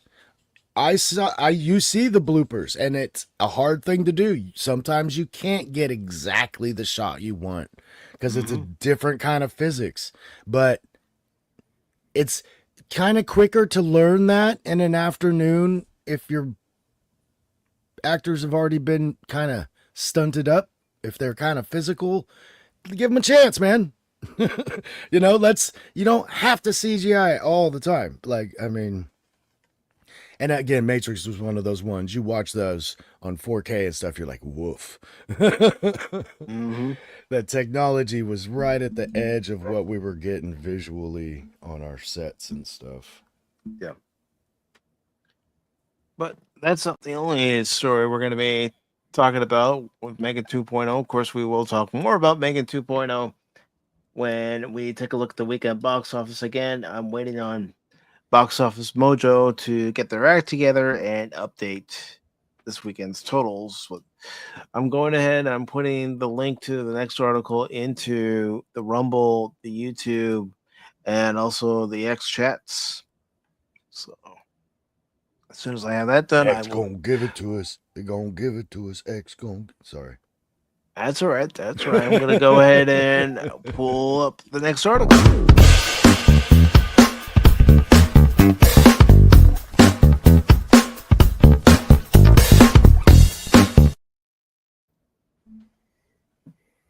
All right. Sony pauses Spider-Man spin-off universe. No movie canceled. This is by Matt McGloin. It was posted this past Friday. And it says, just like I told you back in January, Sony's Spider-Man spin-off universe looks to be over. Now it's claimed Sony has put a pause on things, and even that planned no movie has been canceled. The info comes via scooper Daniel RPK, who says Sony has reportedly paused all plans for their live action Spider Man spin offs, including their planned Null project. Signs of the spin off universe was falling apart. The news shouldn't come as a surprise, as it follows massive bombs from Sony Marvel, including Craven, Madam Web, and Morbius. Even the two Venom sequels came nowhere near the first one. The fact is, the movies just aren't any good. Venom 3 features that no post-credit scene, but it really went nowhere and felt like it was thrown in as an act of desperation. Venom 3 brought in the least amount at the box office of the three movies. Back in January, learned that Sony had canceled a planned release date for a Marvel movie. It's known that the exec in charge of Sony Marvel has exited Sony. And it says, what's next for Sony Marvel and Spider-Man?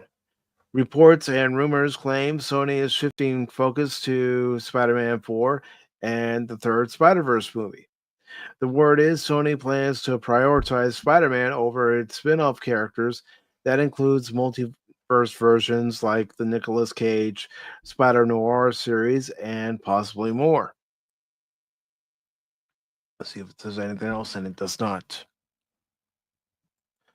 Well, I mean, especially when you have actresses like Dakota Johnson not even wanting to acknowledge that she was in Madam Web because of how terrible that movie supposedly was. I haven't seen it, but it didn't do well at the box office. And then, of course, I didn't hear good things about Venom 2 or Venom 3, but I haven't seen either one of those. So I'll have to form my own opinion on it.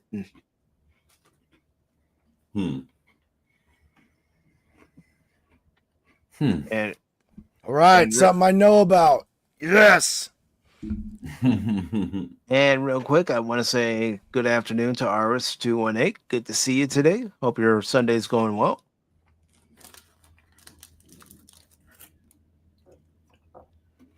And Whoopi says, whew, for a second, I thought they were going to nuke Cage's Noir. Glad they're coming out with it. Yeah, I'm curious to see that. Gotta Especially give us after Nicolas Cage. Yeah. There's so much of it done. You can't take that away. But it's not exactly the same, and I'll touch on that here. And Anonymous says Madam Web got mocked into oblivion. I do know that, and I do know a lot of fans in particular were upset that they tried to make Sydney Sweeney look ugly, and they didn't do a good job of that from what some said. And Aris says that they're doing okay. So are you guys surprised about this news? Anyone else surprised about this news, or do you think it's to be expected? I think it's to be expected because of what these movies did. Now, all these could have been great. Venom 2, decent. A decent enough follow-up, I thought, to the first one, although I think they kind of let us down with Woody Harrelson, because I think, give me the crazy guy who gets Carnage. I didn't think we got enough of that guy. They really pushed him having a racially mixed or ethnic girlfriend in that movie, and I think they kind of leaned on that, kind of the way Lady Gaga, gets leaned on for the new Joker. I'm like, you're taking away from the guy we've been wanting to see forever. As soon as we got Venom back in the day, we were like, yes, give us Carnage. Give us that crazy guy. So we never really get that visually. So the end of the movie kind of deflates. The movie builds up and it's kind of a flat ending. And then you took the picture down. Now I need to think of what the other one. Venom 3. Man. Fight scenes are good. The symbiotes are cool. The Force jokes don't work good, and then there's a dance scene in the middle of the movie that's ridiculous. It's so dumb, and I can't believe they wasted so much money, so much film time on a stupid dance number. So Venom 3 I was not a big fan of. Kind of falls flat halfway through. Now, let me think. Madam Web. I thought Sydney Sweeney looked like the nerdy girl when you're like, oh, if you let your hair down and put on, you know, some stretch pants instead of the skirt, and you take the Full House, you know, kind of top off, and you put on something decent. She's that nerd that could be sexy, but she dresses nerdy because she's scholastic. That's how I felt with her. They tried to suppress her beauty too much because she's just way too good looking for what they were doing. Now, the Madam Web movie I can buy, again, the ending falls flat. It builds up decently. They could have done something to show, like, once Madam Web gets this power, she gets knowledge and experience, and her hair could have turned gray. They could have done it right. I don't think they did. I saw Dakota on Hot Ones podcast, and he's like, how does it feel? You've been in these movies, you've been a Marvel hero, and she kind of, while he's talking, she's like, oh, been a Marvel hero and failed, you know. Like, she fully admits that her movie was not accepted well. So that one, not great. And nobody really had high hopes for that one, unfortunately. Now let me think of the other one before I get to create. Oh, Mobius. Morbius? I don't. Okay. Cool looking. Really neat. They needed a little more story on it. I thought they rushed through it. And this movie, again, God darn you, falls flat. The ending is not big enough to accommodate what you're doing in the first half. It's just kind of a quick ending, or not big enough battle, or an easy win, kind of all of it. Oh, he slipped on a banana peel. Quick, slam him, you know, kind of shit. So, again, kind of it's like, oh, this might be good. This might be good. It was a disappointment. I mean, I wanted a friend to go see it, and I didn't think it was all that great. And even she commented, was it me, or were the night scenes a little too dark? Yes, I felt that also. Now, in contrast to these movies, I was not looking forward to Craven. And all these movies, I saw them all streaming and was like, oh, I didn't know it was out yet. I'll watch it this weekend and see what's up. And kind of the same feeling with all those. Now, Craven, easily the best of these movies, by far. I think this surprised me the way Captain America surprised me in the MCU. It's like the level they were putting out, and then they put out this movie. It's like, whoa, this is a surprise. Kind of, I wasn't expecting this. But the Rhino fight scene at the end, so CGI, so one and done, so, I accidentally beat him kind of feeling. And it's like, it could have been really good. I was buying it for the most part. I was kind of in it. They changed how Rhino worked a little bit. It was okay. But Craven easily was my favorite of these. Now, with all that being said, this Spider-Verse thing they have going on has kind of set itself apart from this verse, because they're kind of going into the animated. I wish the Spider-Verse movies weren't so animated, because I'm actually enjoyed the story. The Miles Morales Spider-Man, I actually thought was pretty decent. The building, everything. The biggest disappointment for me was when I watched the second one. I was like, are you kidding me? This is part 1 of 2? I expected it to end, not cliffhanger to be continued. So if that's a disappointment, you know what I mean? Because I was like, holy crap, what are they going to do in the end of this? And then it ends, and I'm like, you son of a guns. So I'm actually kind of invested in it. Right. But like I said, it's a little too animated for me. It's like, ooh, they might be able to do a bring this guy into a live movie. And if they're doing this, the Nicolas Cage, the Spider Noir thing, that is this Spider-Verse animated world.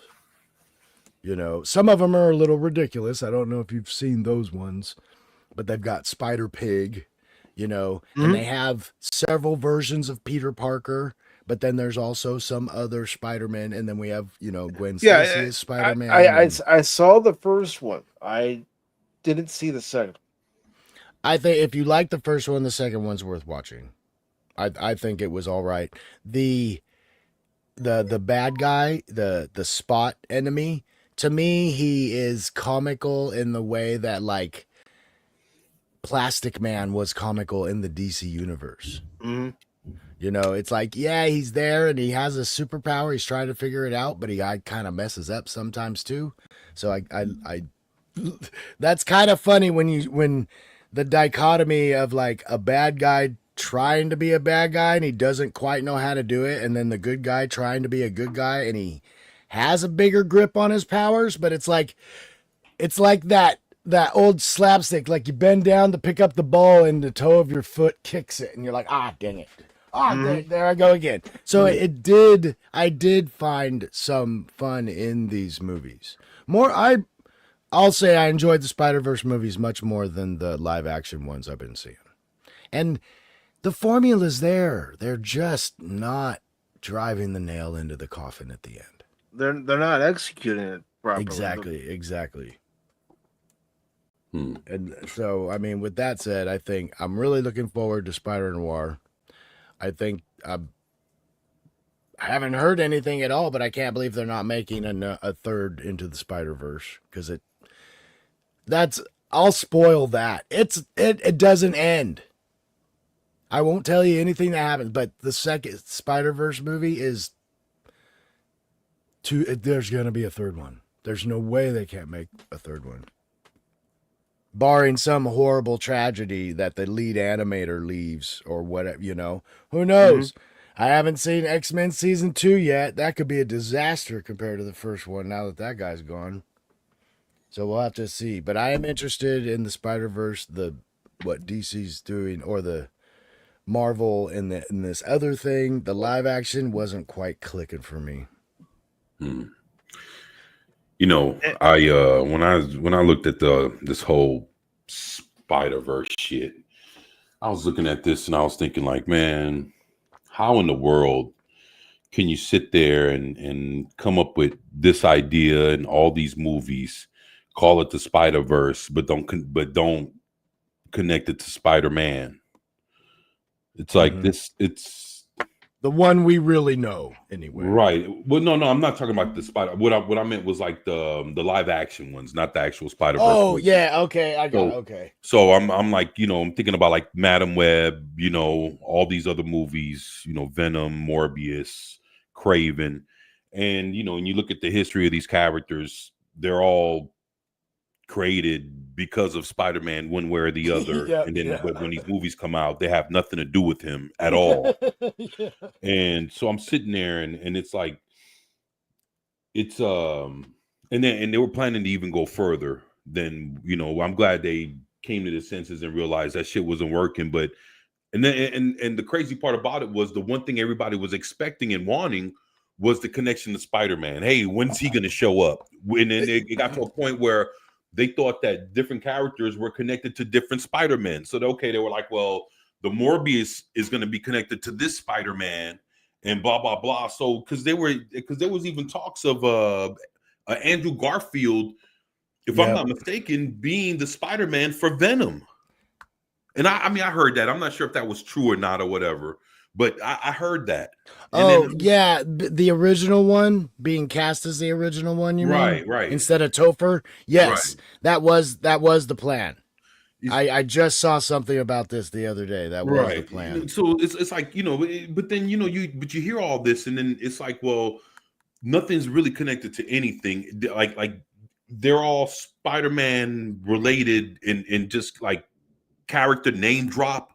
But when it comes to the actual origins or their history, man, they don't even know who the fuck Peter Parker is. Not one of these Yeah. characters. Not Craven. Not Venom. They never even Yep. heard of fucking Peter Parker. You know, it's like, so it doesn't even. Well, I think they're doing that because of the stupid thing that Strange did. But wasn't all this happening before the Doctor Strange movie? Because I thought like all this shit was Sony, and then everything else that Doctor Strange did was like it was still Marvel related with his MJ and to me that's what they were trying to do, because they've did it similarly with old X-Men stuff and the Marvel, the Avengers. It's like, God, you guys are hinting at it, but you're not tying it in. Are you trying to, or are you not trying to? So I understand what you're saying exactly, and I'm like, all I can go is off what I've seen them do, and it tracks with their record so far. But I'm like, I don't understand as a fan. Like, you don't. You're like, is it? Is it not? Sorry, go ahead. You're just sitting on such good points. I'm like, yes, finally. you know, and I mean, you know, let's say if you really looked at it, you could have, like, they were actually hinting at like a Sinister Six or whatever, and that was probably why they were doing like most, like, all these villain movies, you know, for you know, like, you know, so glad you bring up the Sinister Six. I mean, these are Madam Web, you know, she's kind of weird or whatever, but at least, you know, those three movies, you know, were villains actually. And then so it's like, okay, well, another thing too that's making it hard for me to watch some of these fucking superhero movies is they're trying to make me sympathize with the villain instead of just making the villain just the fucking bad guy that he is. Now we gotta feel sorry for this motherfucker and we gotta go through his, you know, not to say that some of them don't have a right, or, you know, like some like actually some villains have been done wrong to the point where they just end up being bad people after being fucked over for so long. Yeah. And to the point to where me, that's to where they don't care and they're just ready to fucking do whatever. Yep. But to me, then, that's what Joker was originally. It's right. Like the dude just snaps at some point. He's like, he just loses it. Like you say, the buildup is so important. Right. And again, on your point, what you were saying, how they're like in different universes, want the Sinister Six, right? When they start introducing them, I'm like, so Doc Ock's this Spider-Man's enemy, Vulture's a different Spider-Man's enemy, and then Mysterio's a different, and he's not even from our universe. You know, I mean, I could at least say with that, it was smart. It was smart to say that out of the three Spider-Mans, they all fought different members of the Sinister Six. That when you brought all three of them Spider-Man together, it gave you a reason to form the whole fucking Sinister Six. Oh, wouldn't that have been amazing? You know, to form the whole Sinister Six and make them go after all three Spider-Men because because each Spider-Man, like Andrew Garfield and Tobey Maguire's, and they all fought different Sinister Six villains. God, that Andrew Garfield Spider-Man, I felt for him when the first movie came out, but when they did that reunion one, God, dude, not a dry eye in the house, I bet. Goodness. Yeah, you know what? I liked his Spider-Man. You know, a lot of people didn't, man, but it was just something about him that I liked, man. Yeah, you know, he had a wholesomeness to him. You know, it's like but that's what Peter Parker's supposed to have. He grows up in Queens, right? Hey, yo, we live in Queens. Get out of my way. You know what I'm saying? But he's not that kid. Right. He's just trying to get through it. It's like, let me get through high school and then I can get out of here. There you go. Yeah. That the scholarship, you know, that was gonna be Peter Parker's big break. Finally, I can get out of this Russian-owned slave apartment unit. I mean, you know, or get his Aunt May out or whatever it is, you know. I agree so much with you. 24, dude. You know, you know, I think I tell you what, when thinking about Sony only focusing on Spider-Man, Mm-hmm. to be honest, that's what they should have done in the first place. And Yeah. actually, there were people predicting that when they were going to do, like, we're not talking about that Into the Spider-Verse, like that. That's probably the best thing that they've done, but we're talking like the whole Madam Web and all that other shit. A lot of people knew that if these movies were going to come out, and it was funny because they came out with like a phase one of this shit. Like, hey, Mhm. look, we're going to release this, and this.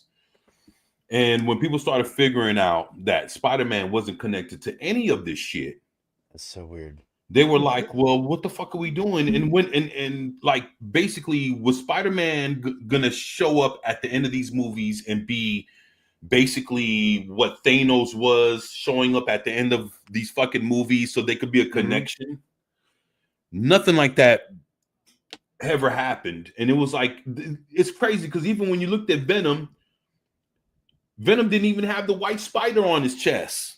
No, he didn't. Yeah. Like, what the fuck, man? Like, Yeah, it wasn't okay, this the is same. Venom. He don't even got the white spider on his chest. Why? He doesn't even deserve it because he's not even fucking associated to Spider-Man. He's just some fucking monster that showed up. Okay, what the fuck? It's like, it don't make no sense. It like don't show how he appeared here. Why does he look the way he does? I don't know, man. Oh, he just showed up and all of a sudden he's attached to Eddie Brock. Like, what the fuck? Yeah, I don't know, man. This is so stupid, man. And it's just like, it rushed so fast. Yeah. I don't know. And don't get me wrong. I like the first Venom movie. I'm not going to say it was the greatest superhero film I'd seen, but it's decent. It's watchable. You can get entertained by it. But when I saw the trailer for the second one and then the third one, it's like, I don't want to see it. You're not grabbing me. Why? Because you're not using the same formula that you used in the first one that actually brought people to theaters. Yeah. Because there is a formula to it. You don't stick strictly to the formula, but it's an outline.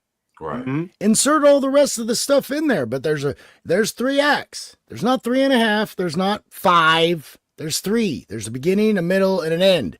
Introduction, content, solution, or cliffhanger, or whatever you're doing. But and then you mix it up and turn it around and do it.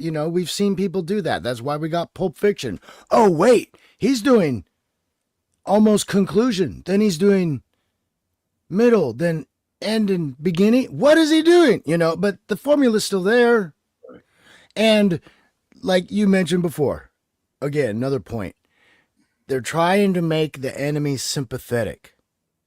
One of the oldest accepted movies in our existence did not try to make the Empire sympathetic, but people still love the Empire. Right. They were evil. Nothing good about them. They're still fans. We don't need to make our bad guys likable. We like them for what you made them and you gave to us. Sometimes too much story is too much. Right. Like when I got the Joker story in live action, it was too much for me. I'm like, I don't buy it anymore. I don't buy it anymore. You had me. Even with the new cartoons and doing the Red Hood idea, where that came from, that was a newer idea. They didn't used to have a past on the Joker, and I loved that. That he was just some crazy dude that pops out of nowhere. Even if he was on their radar at first, he at some point, he disappears. And it's like, oh, I love that idea about the Joker. It's like, what's his real name? I'll bet he doesn't even know anymore. No. And when the live action Joker came out, I was just like, oh, damn it. Well, shit. I mean, I didn't watch the second movie, but from what I was told was the real Joker actually got the Joker we've been watching for the first 2 movies killed at the end of the movie. I'm going to watch it because I think from what I saw in the trailers, I'm like, a lot of this looks obviously in his head. Yeah, they were saying that at the end when the Joker gets killed at the end of the Joker 2, that it's the real Joker that gets him killed, sets him up and gets him killed somehow at the end of the movie. So I'm going to watch it just to watch it, but God darn it, I won't. You know, so they were like, "Well, I wanna shit, watch the real Joker stepped up at the Yeah. end and We'll see. got Arthur Fleck, the fake Joker, killed." So that was like, Mhm. well, that's that. So You ever what dance does with that the devil mean in at the the end pale of moonlight? watching a $1 billion Joker movie and then watching the second one that was a musical and failed to see the main, what, I don't know what you want to call him, the main, The actual I don't know if he's antagonist, protagonist, he's like the main character in the movie get killed, you know, by the real character that the movie's supposed to be based off of all along. Yeah. Mm. So in the last 5 minutes of the movie, the real Joker shows up or whatever the fuck. I don't know how it goes, but gets Arthur Fleck killed, and then boom, the end. And the credits roll. Now I do want to see it. That's what Still, I probably heard. get I mean, limited I don't know thing. if I'll you check know. it out. I heard that's what happened. The real Joker fucking stepped in and killed this fake ass Arthur Fleck, and so that means that the actual origin of the Joker is still not known because that's That not would who be we were. great. You know, that's who Oh, we that thought would we be were great. watching, but that's not him. So I might get to the end of this movie and go, yes, yes. Well, now I really am curious. I'll have to put this on laundry day and see. Yeah, I mean, man. I don't hate. I would check it Joaquin. out for yourself, Pat. I want to be just to see. Mm-hmm.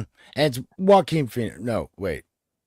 Yeah, Joaquin River Phoenix Phoenix was is- the one who passed. Okay. Yeah. So yeah. I don't hate Joaquin Phoenix. I thought it was good. I don't hate Lady Gaga. You know, I don't buy any of her stuff. I listen on Spotify. You know, I mean, some songs are decent, but well, I don't know. And the idea of a musical, I don't hate musicals. Don't love them. So we'll see. But now if there's a different, I am kind of surprised. We And know, like I said, if it's streaming, it's free basically. So Right, I'll right. watch what I watch. well, you know, I heard that the way it was presented, it seemed like she was shoehorned into the whole movie. And that You know, Could it be- like Lady Gaga, yeah, she's just, she's talking about like her as an actress, she can sing, she's this person, she's Lady Gaga, blah blah blah. She has fucking Las Vegas residency and all this, whatever the Yeah. fuck, da da Yeah. da. And now she wants to do a movie, with us. She loves Harley Quinn, this and that. Let's give her a part as Harley Quinn and our Joker movie. And it's like it's like she don't have no place in there, man. And then they were saying like how she shows up and like she's a prisoner, like what, they have the women mixed up with the men and I don't know. Well, in the what is it in Blackgate and Arkham Asylum, Right. there wasn't a women's wing and a men's wing. There was the normal wing, and then there was the extremely dangerous criminals wing. Right. Like where they had to keep certain, like you can't keep Killer Croc in a normal cell. You got to put him somewhere else. Can't Right. keep Clayface in a normal cell. You got to put him somewhere else. Can't keep Right. Poison Ivy in a normal cell. Got to put her somewhere else. With all the adaptions and stuff, I don't know if you guys watched them all, but it's almost like the TV series Gotham did the DC building better, even without really going into it exactly. From what, I mean, I thought they did really good. And this Penguin show's doing good, although I hear that's more like if you like mob stuff, you'll like this. It doesn't. Well, I mean, Penguin by name. Penguin's a gangster, so I mean, Yeah, first and exactly. foremost, so At it's like, the core, he has no Yeah. powers, yeah, none. He's rich. That's yeah, that's there it. you go. Yep. He's he has a lot of money. He's a hustler. Like I say, he's a gangster. Yeah. He can either Super do business smart. Yeah. He's kind of like Kingpin. You could either do business with him or he'll fucking send his goons to Great- go kill you and great. take your shit. Like, Fantastic point there. Penguin, Oswald Cobblepot was basically Bruce Wayne's evil billionaire. It's like, we were trying to make this merger and Cobblepot bought it out from under me. yeah. I mean, that it would be like a real life kind of rivalry there how much it's been so convoluted and mixed over the past couple decades with the different games. I don't know how much Oswald knows that Bruce Wayne's Batman. I don't know when or if that becomes a thing, but them like knowing each other as billionaires that was a thing as far as I knew. So I like that. Oh, Bruce Wayne can't even really all the time be normal. And I guess that's the same way like Clark Kent always had to recognize what Lex is doing. You know, even though he wasn't on his social level, it's like, well, Clark Kent pays an awful lot of attention to Lex Luthor. Isn't he assigned to sports?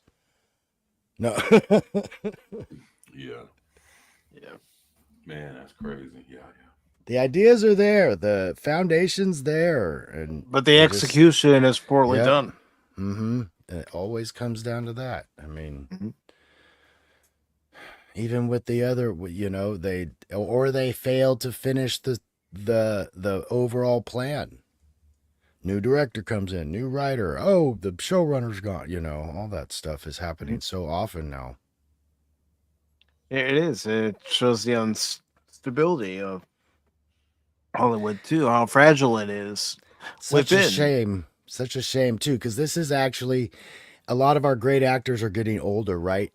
And this is actually the prime time for the Sinister Six. Yeah. Like Keaton's kind of that age. He needs to be the Vulture.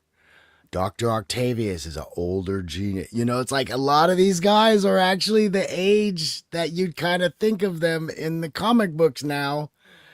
We can do Oswald, you know, you do his buddy, and you just cast some younger guy his same age.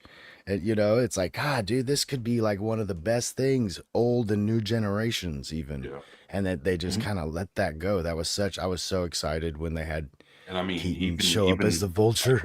You know, So even when if you bring back like William Dafoe, yeah, and shit like that. I Yeah. mean, As Green Goblin again. Right. or even a different, like he could be one of the other goblins, you know, because there's the demi-goblin and all. If they're bringing in all this stuff, and like I got goosebumps when you mentioned a Sinister Six versus the 3 Spider-Man. Oh man, that'd be amazing. You know, and actually, like, you know, let's say if you bring in like the Hobgoblin. Yeah, that's what I was talking about. Yeah, you know, so you have Hobgoblin, you know, and I mean, and even then, what about some of the other surrounding Spider-Man characters? I'm talking about the like Black Cat or a few of the anti-hero people. right. Yeah. I mean, thank God they're bringing in the Punisher, but the thing is, to what degree? Because the Punisher just came back in the comic books about 2 or 3 weeks ago. Oh, So Frank Castle, after he's been shamed, who's doing it? And everything, and he got his fucking the you know, his skull on his chest. Mm-hmm. He had that turned into like with horns and all this other shit. They did him dirty a couple years ago. Now they finally resurrected him and brought him back into comic books about a couple weeks ago, and they just came with a brand new Punisher #1 for like Marvel Black Series. So it's gonna be like some real R-rated kind of shit. It's gonna be like basically what Punisher is, but it's gonna be launching off like a new adult comic book. And they're bringing back the original Frank Castle with the original skull and everything. So it's cool that they're bringing the Punisher back from even comic book death. And now you have John Bernthal doing Daredevil, and now he's going to be a part of this new Spider-Man movie with the Hulk. Ain't that hold on to Hulk that. and the Punisher all in the Spider-Man 4 movie. Hold on to that thought, because Wolvie is about to leave, but I also want to acknowledge what Wolvie just did. He gifted a Pacific414 membership to Frostbane. So, Frostbane, welcome aboard. Welcome aboard the House of Pacific414. I have come here to chew bubblegum and kick ass. And I'm all out of bubblegum. Hell yeah. There you go. Yeah, Thank you take for care, gifting Wolf. that membership, Wolvie. Really appreciate it, brother. And you have a fun stream. I'll be sure to stop by after we finish our broadcast here, brother. Yeah, take it easy, Wolvie. But go ahead with any other thoughts you gentlemen have. Huh? What else Go you ahead got, with- man? Well, if you want me to just go ahead and go to the weekend box office, because it was just posted just a few minutes ago, and Let's see what we got. we can do that. All right. Yeah. Let's see what we got here, ladies and gentlemen.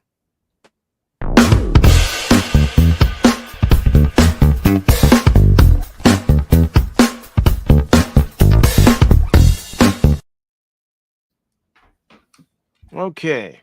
Let me make this a little bigger so you all can see it. It's still too small. Let me get my glasses. F1. What? Wow. There you see it, the new F1 movie starring Brad Pitt. I want to see it.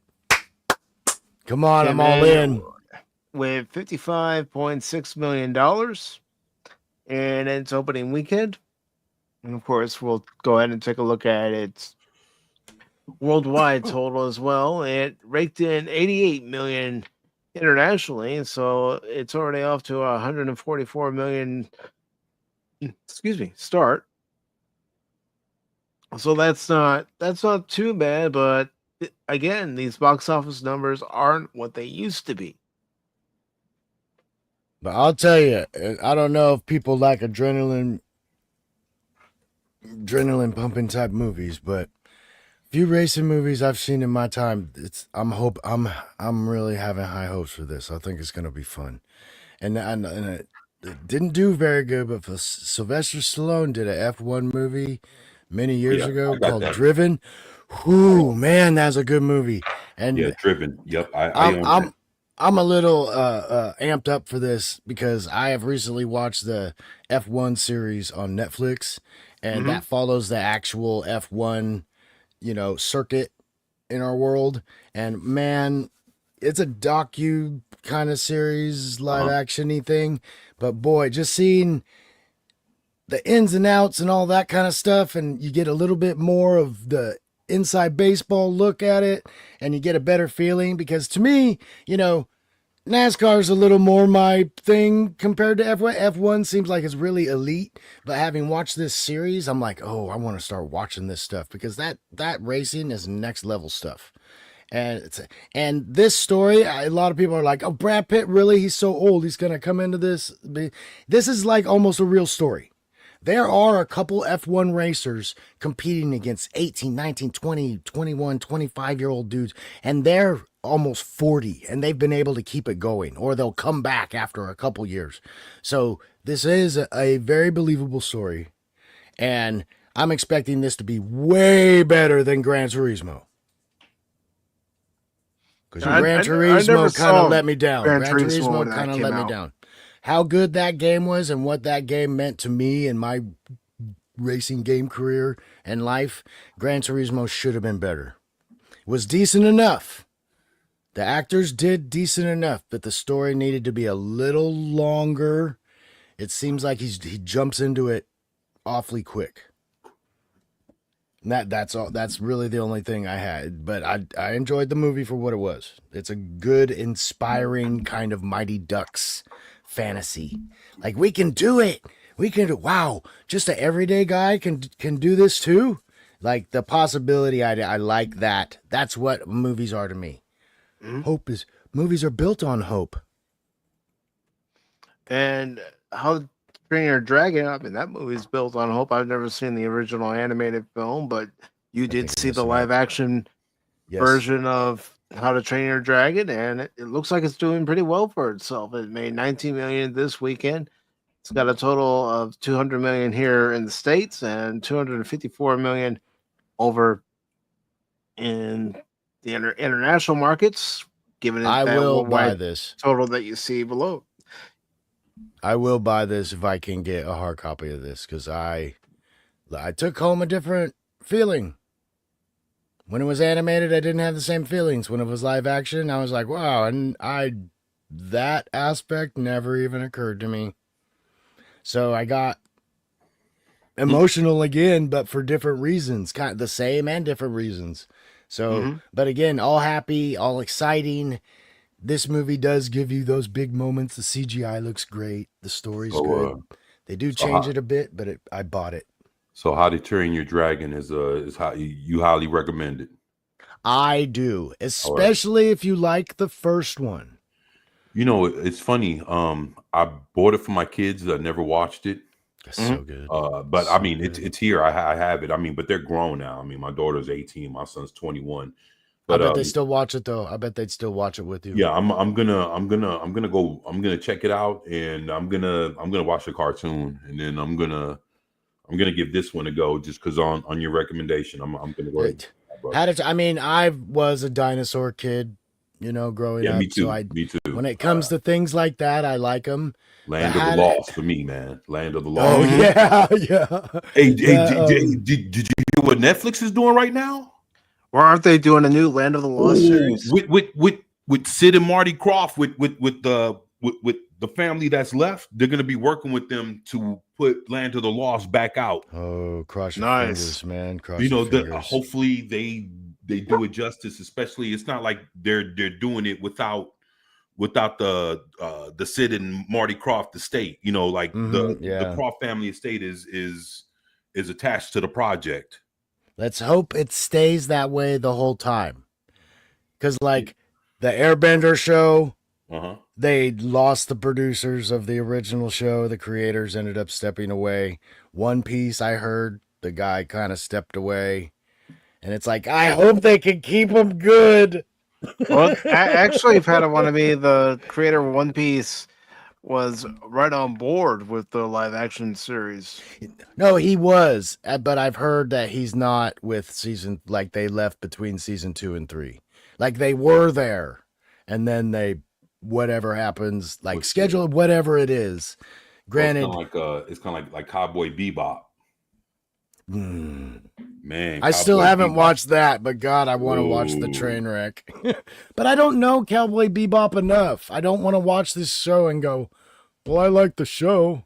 No, actually, the cartoon, the anime, all that, you need to check that out, and then go watch the live action off of Netflix, and then you'll be like, wow, you get to see how, because even the creator of Cowboy Bebop, when you watched the show, he was mad than a motherfucker. Man. Oh yeah, he was mad as shit. Yeah. They got articles on that he wasn't happy at all. But yeah, How to Train Your Dragon to me is what those old Disney movies used to be. You left it with a happy feeling. There's exciting moments, there's big moments, there's hero moments. All the characters go through change. Literally, all the main characters go through an arc. And it's just not the camaraderie.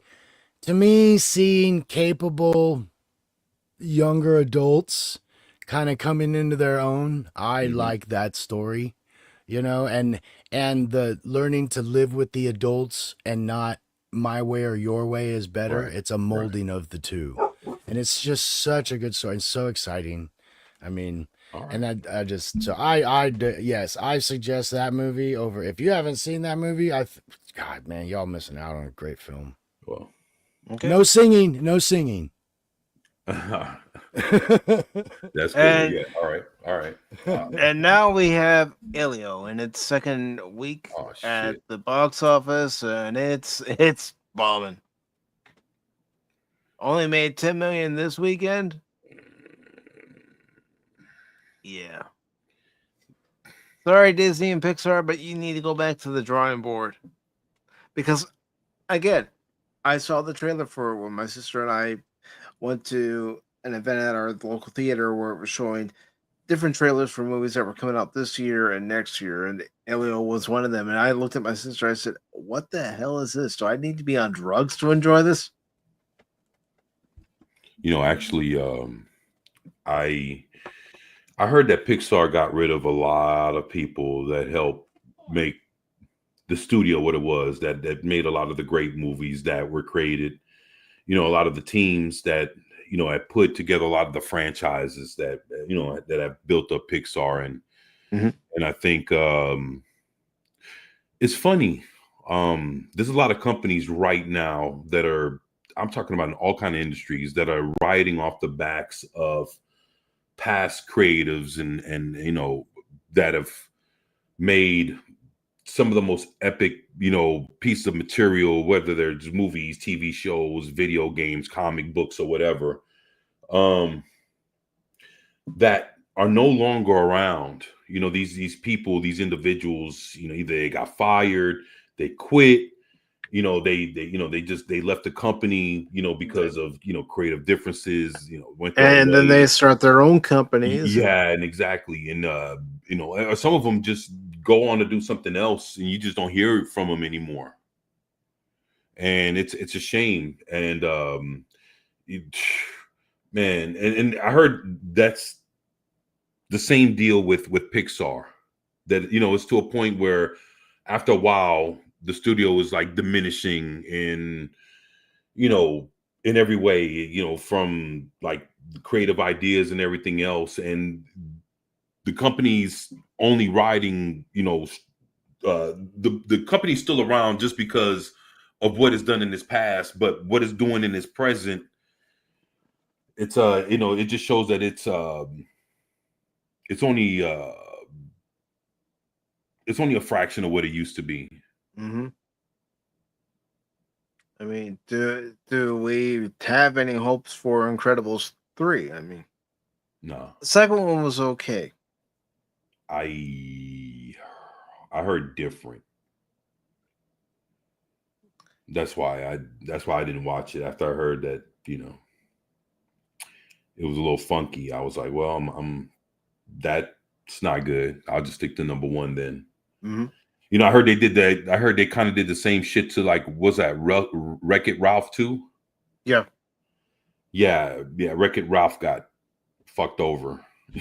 So That's too bad. That movie's so good too. you know, so it's And like, I- so basically, it's like when the first, like, you know, Incredibles 1, the first Wreck-It Ralph, you know, you watch these movies, yeah, they were good, but it was because certain people and, you know, certain politics and, yeah, the girl boss and shit, that, you know, that didn't creep up. Like the little girl that fucking Wreck-It Ralph was fucking trying to help out, end up being a fucking douchebag in the second movie, and it's like, what the fuck? Yeah, It's like, I remember. I did see the second one. It's like when you watch the fucking Ant-Man movie, and you watch the third one, and now the daughter's a fucking douchebag, and it's like, what the fuck's going on here? That's funny you mentioned that. I remember watching that movie and going, "Oh, she did turn into Sarah Silverman." I saw that third Ant-Man movie, and So not Ant-Man. no, it's not. And I've They're mentioned not it many Ant-Man. times before here on Pop Talk. I was more focused on my nachos than the movie. You know, that third Ant-Man was not the most popular guy. I enjoyed the movies. I really enjoy them. I think they're funny. And to me, it was like, this is the hero you get the comedy with.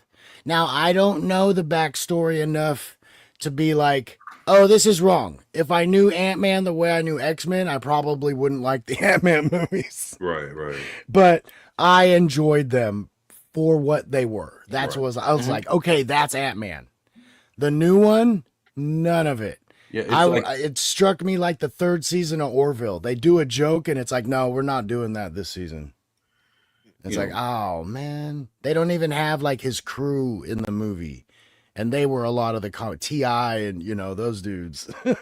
yeah, they like, I heard like there was like a new creative team that cut all them dudes out of the fucking movie or whatever. There's some stupid shit, and then the girl, turning the daughter into a girl boss with her bullshit, and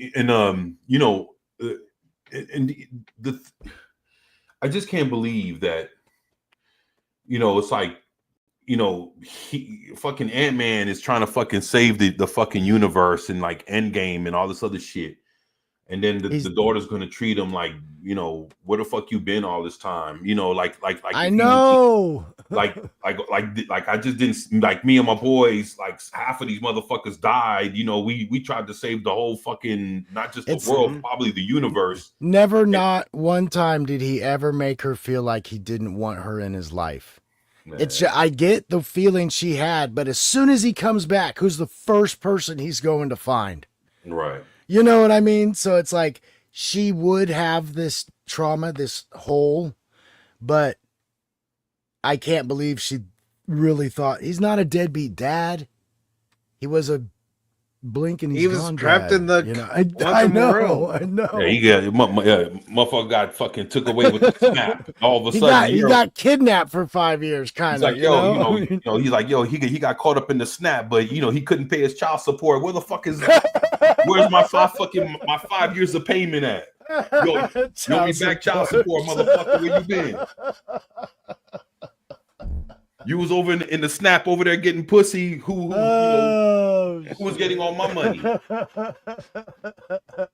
What chick were you with over there in the snap? Man, you know what I'm saying? That's hilarious. That was taking all, you know, all your attention away from your family over here. I guess stepdad's pension's not paying the bills. How dare you? How dare you leave us in the middle of the snap? You always have a decision. How dare you? Getting back to the weekend box office, this is the weekend box office for Megan 2.0. And yeah, it definitely snapped. It's nowhere near where the first one was after its first weekend. Wow. Give it 2 snaps down. Hated it. Oh shit. Should have that clip on here. Let me just scroll down here. Got so many clips. That's not it. Might not have a hated it one. No, we You should. We have it. I just gotta find it. God, those two need to do some shorts together as those characters getting old. They're like, we don't agree with anything going on right now. Here it is. Hated it. I love it. There you go. Oh, that's the best. So yeah, only 10.2 million here in the States, and only 6.9 million internationally, for that 17 million total. Oh boy. Wait, Okay. and you say the budget was 25 million. 25. For which one is that, Elio? Megan 2.0. Megan. Oh, that on that other list. Okay. Yeah. 25. Well, that seems pretty. What? How much? 25 million? Yeah, but when you think about how much the first one made, 180 million during its entire theatrical run, it's gonna fall way short. No, yeah, that goes without. I was just curious. I was just Okay, like, so surprised that it was so little. So this is week 2, right? This is only its first week. Oh, so Or Megan So this 2.0. is the first week. Okay, all right. Well, Yeah. And let me ask you this: normally nowadays, and I'm just curious because I don't know, so maybe you guys can tell me, you know, educate me on this. How long does a movie normally last in a theater nowadays? Because I remember what it was years back, but now that shit is so different. What do they still get with 2 months? Well, I'm trying to think. I mean, some barely last a week. I can. You name can two probably off the look- top of my head. One of them being Ballerina. That only lasted a full week in my theater. Well, you can look at, if I'm correct, I want to say like until recently, one of the Shrek films held the record for least drop off from like week 1 to week 2 and week 2 to week 3. Right.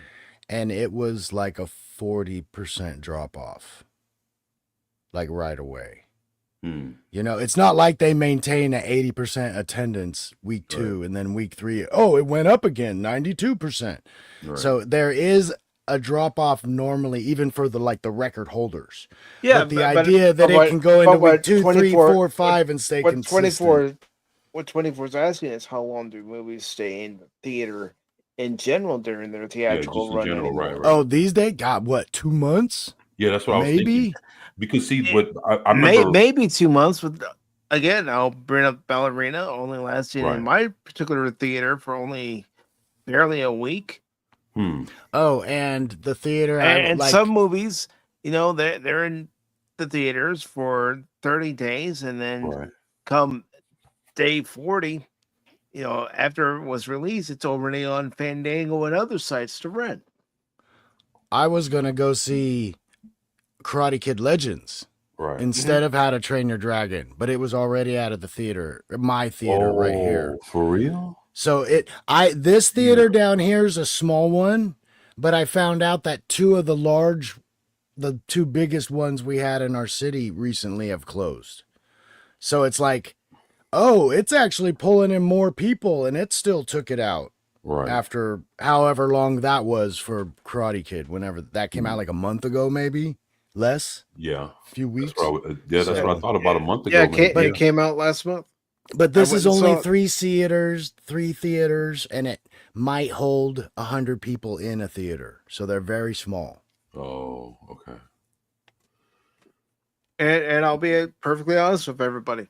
I went and saw Karate Kid Legends and Megan 2.0 by using a gift card I was given this past Christmas to go see him. Was there people in the Legends theater? Yeah, there were more people when I saw Karate Kid Legends than there was when I saw Megan 2.0. When I went and saw Karate Kid Legends, there had to be at least 9 of us, including myself. Megan 2.0, I was the only one. Damn. You should have recorded that. I would have pulled out the camera. An empty theater. Yep. I'd be like, yo, right here, getting ready to watch Megan 2.0. I'm the only dude in the whole theater. No, I got a private showing. Bought out the whole theater. I wish. Like, yeah, I roll like that. Yeah. It was only $350. I mean, another movie I did go see, and I was the only one in that auditorium, was when the Ryan Reynolds Green Lantern movie came out. I was the only one. And how big are these theaters you're going into that are empty? They have like 20 people in your row. 10 auditoriums. So, they have rows of 8 in most of my. Oh, okay. So they're a little smaller. Yeah.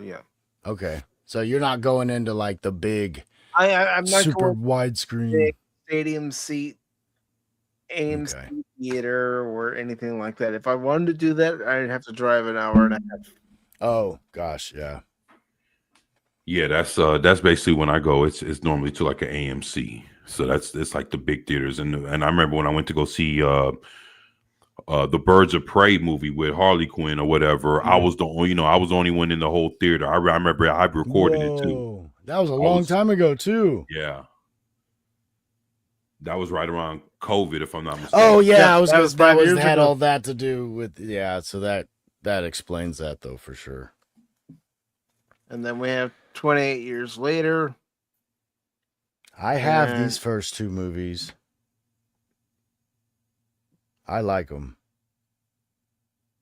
And there's always an audience out there for these movies, but whether the audience actually wants to see it, that's another thing. It's better than the rest of or The Last of Us. But that this is real depressing. Both last year and this year, especially with these box office numbers. Yeah. We're at the peak of summer right now. Kids are out of school. And people are going on vacation if they can afford it. And it used to be now where right now people would flock to the theaters to catch the latest movies. I was gonna say this is July 4th. This was like one of the top weekends. Independence Day, Die Hard with a Vengeance, or Live Free and Die Hard, I mean, blockbuster type movies. I'm sure Bad Boys, one of them, was released around this time, I mean, this is, well, I guess for about a decade, it was Will Smith's holiday, right? Jeez. I mean, so many Michael Bay type productions. And again, I don't want it to end, but I'm so happy I got to live through those 2 decades when I was the age that I was. Mm-hmm. And Aris, thank you for being here with us today. Really appreciate you stopping by. And I'll keep an eye on your next live stream. I'll make sure to stop by your live stream, just like I promised Wooly I would stop by his live stream. Really appreciate you being here. All right, take care. Listen to this guy. Pacific Cares. Well, it means a lot. I mean, if someone stops by my channel, I will make an effort to stop by their channel.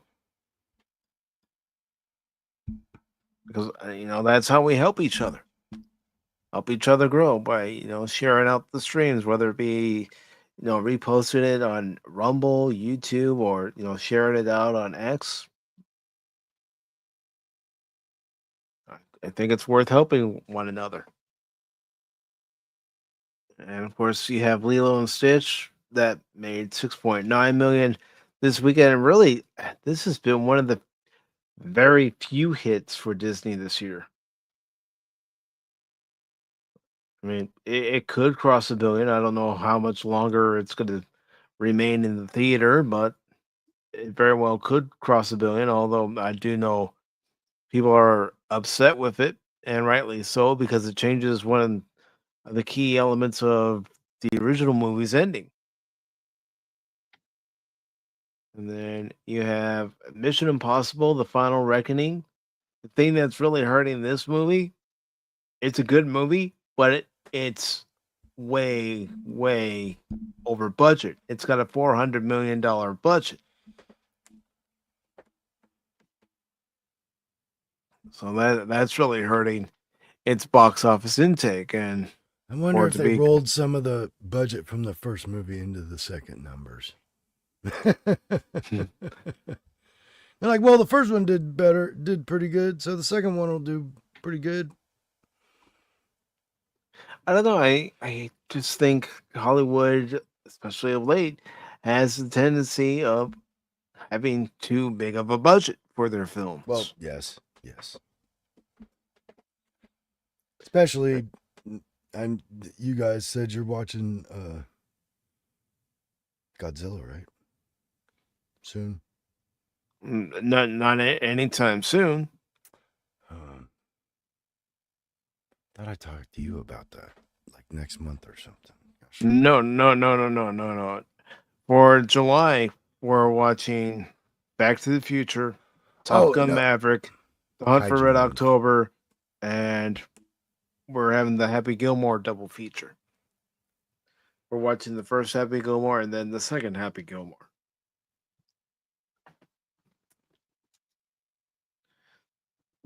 And, as far as watching -1 at some point, yeah, we can watch it at some point, but I'm sorry. I thought I was talking to you. I thought you had so a month coming up. You actually just hit on something that's been bugging me.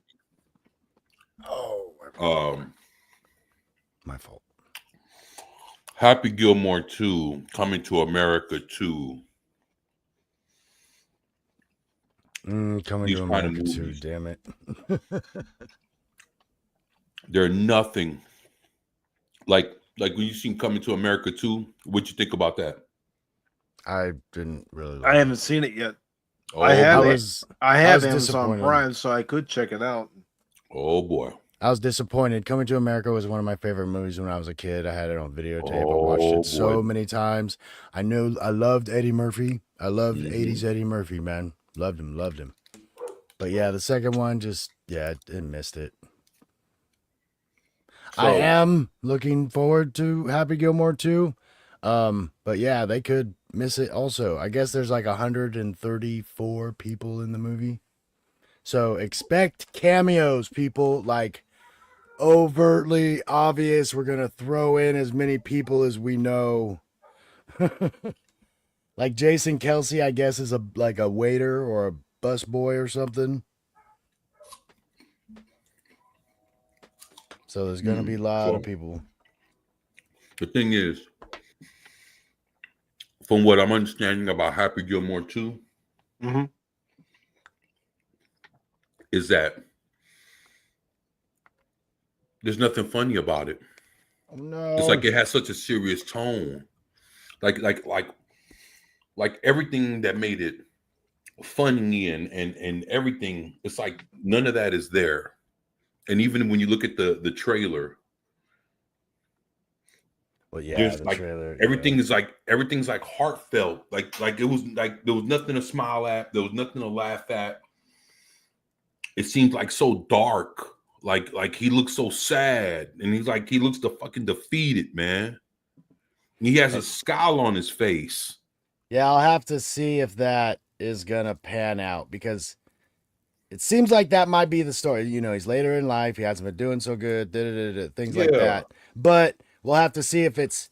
Hopefully, they're doing that thing. We're making you think a certain way with this first trailer, and hopefully, that's not how it's gonna be. Because yeah, Happy Gilmore's got to be funny, right? Like smart, funny, not just stupid. I think this Happy Gilmore was on a different level than his Billy Madison and some of those other films he did. And then he's got his dramatic stuff, but So, the thing is, fingers when you crossed. watch Happy Gilmore and you watch Coming to America, both of them, So good. these guys they're young, they're coming into their own, they have this good spiritness about them, upbeat, this and that. Then you look at these people 20 years later, 25, 30 years later, whatever the fuck, they're coming back, you see them again. None of that is there. They're not not energetic, not perky, no nothing. It's just like you're looking at a totally different person masquerading as the guy you once remembered. Yeah. I do wish Eddie Murphy didn't do quite as many movies because it's like it's Eddie Murphy watered down. I'm sorry, that's not what we're coming to see. We're not coming to see a watered down Eddie Murphy. We're coming to see him do his thing.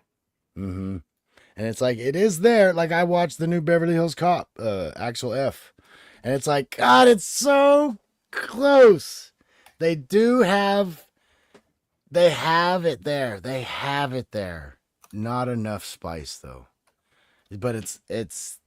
I was like, okay, this is a Beverly Hills Cop movie, but there was just a couple things, It's like, oh, you almost hit it. You almost hit it. Saying that too much, like you mentioned, we're saying that too much. I almost liked it a lot, but I don't like it a lot. It's good to see Bone. How are you doing, Bone? Bone. The thing is, it's like the problem that I'm starting to have, like in the last 10 years, we're seeing our old, either action hero, sci-fi hero, or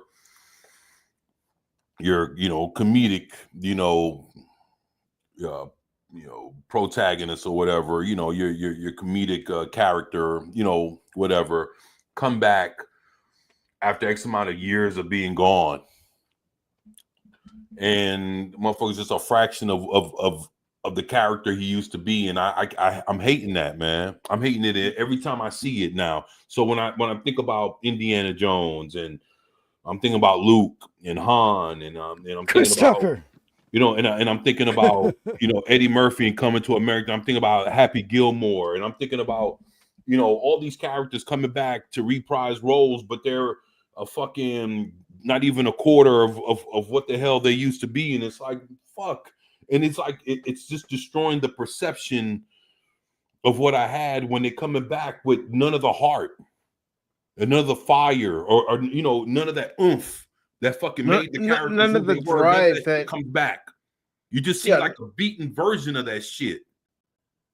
None of the same drive that the character had when we first met him. I mean, in Raiders of the Lost Ark, Indy showed what he was capable of.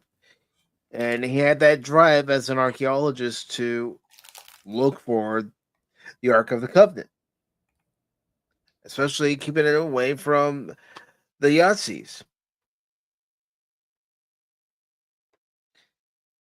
I mean, he showed how intelligent he was. He didn't need a side character to outshine him. Now, Marion didn't outshine him. She added a good balance to Indy. You know, she was his yang to his yin.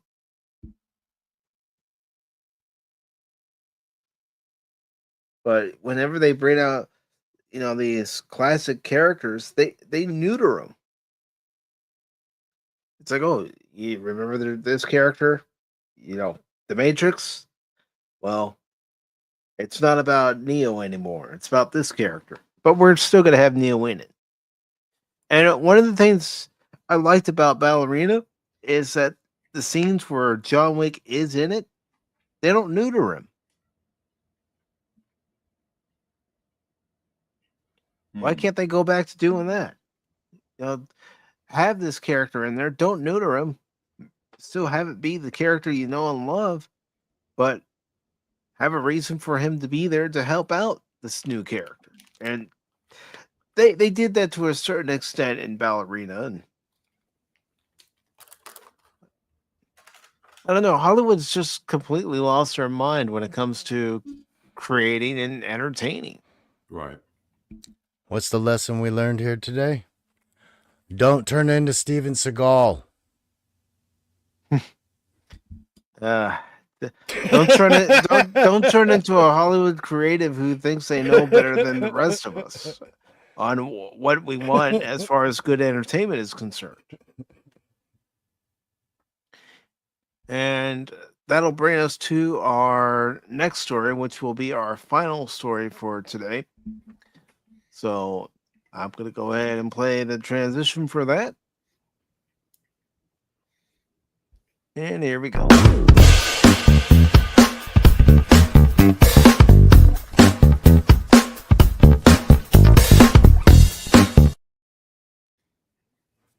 Boom, boom, boom, boom, boom, boom. Sorry. All right. So, no, it's all right. We got this. I love it. Article by Kofi Outlaw, and it was posted on June 27th here on comicbook.com. And it says Transformers 1 director working on new live action Transformers movie, and 4 more are in the works. Do we really need another live action Transformers movie? Seriously. The last one, Rise of the Beast, didn't do that well in theaters. Bumblebee did okay. The Last Night, yeah, it made $100 million, but it bombed compared to the rest of the movies that came out prior. And honestly, I just think people are getting tired of certain franchises, Transformers included, as far as their moves are concerned. And it's good to see Cash. How you doing, Cash? These people. I'm here. Oh my gosh, there's a Padawannabe again. Well, you got a Padawannabe in 24. Come on, man. Yeah, well, Padawanabe's he's low on the food chain. I mean, what? I'm kidding. I am. How's 8 frogs, 8 eggs. How's everybody doing? Hey, what's going on, Cat? Doing good. And you're right. That's why I put the title I did on the thumbnail, Transformers, Flops in Disguise. You all know how much I love the Transformers franchise, but even I'm saying, no, stop. How about no? All right. So it says the Transformers movie franchise is showing no signs of slowing down. In fact, the latest rumors from industry insiders suggest that Transformers is actually hitting the gas by getting multiple projects into development. And we've got Phil McCracken here as well.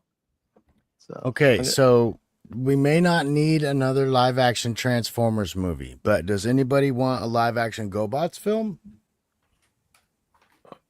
Unfortunately, I think with the oversaturation of the Transformers movies, that would trickle down to a GoBots movie because Hasbro owns GoBots, and you wouldn't be getting the same GoBots that you are familiar with from the cartoon. So what you're saying is As far as those Transformers ruined designs are- GoBots. As far as getting any live action movies, yeah, that's exactly what I'm saying.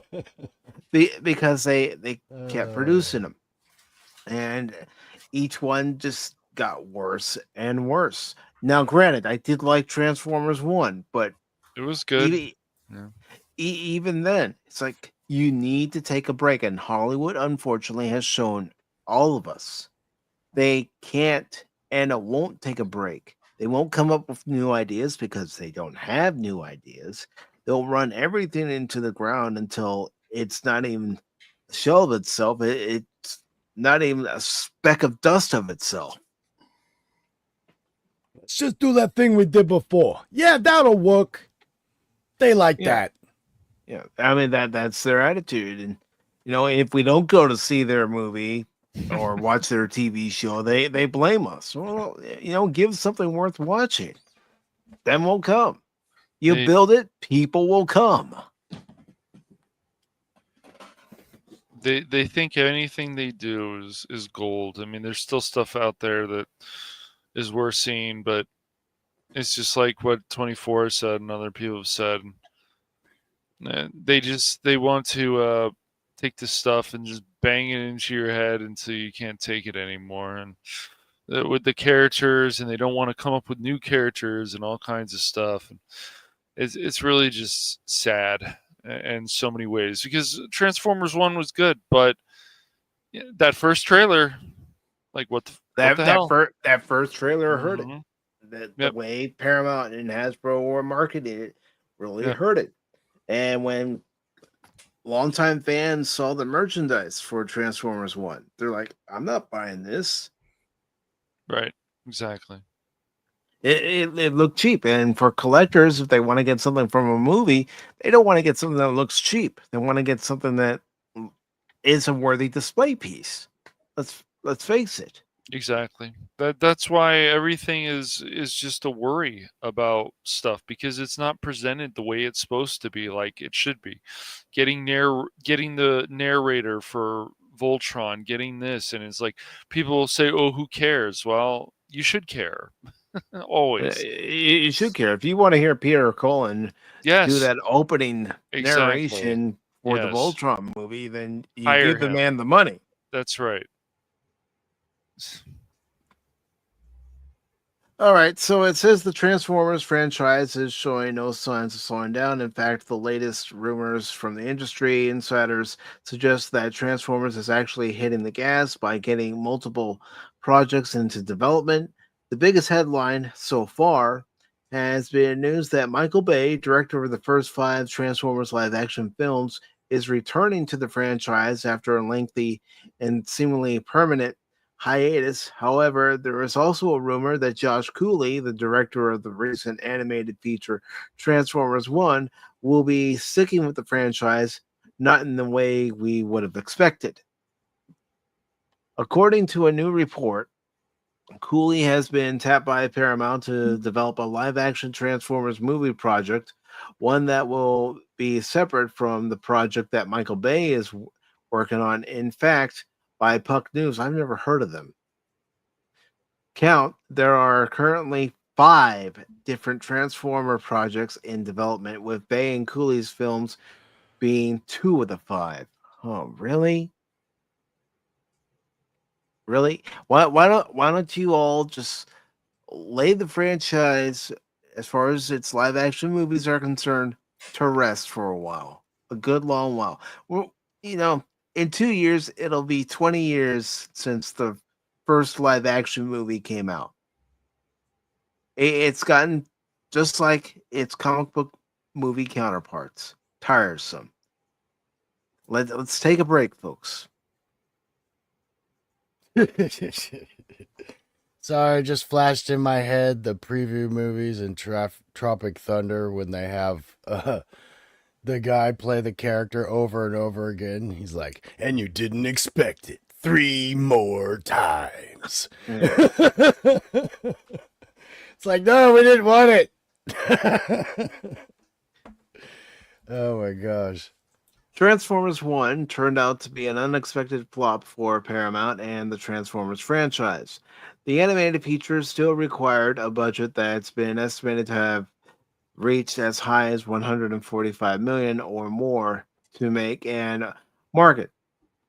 It ultimately earned 129.4 million at the box office, and even when released on streaming, it failed to spark renewed demand for Transformers from the younger demographic, which seems to have put the ball back in the court of making live action movies. Or maybe they should take it as a sign that, again, the Transformers live action movie franchise needs to be put on pause for the time being.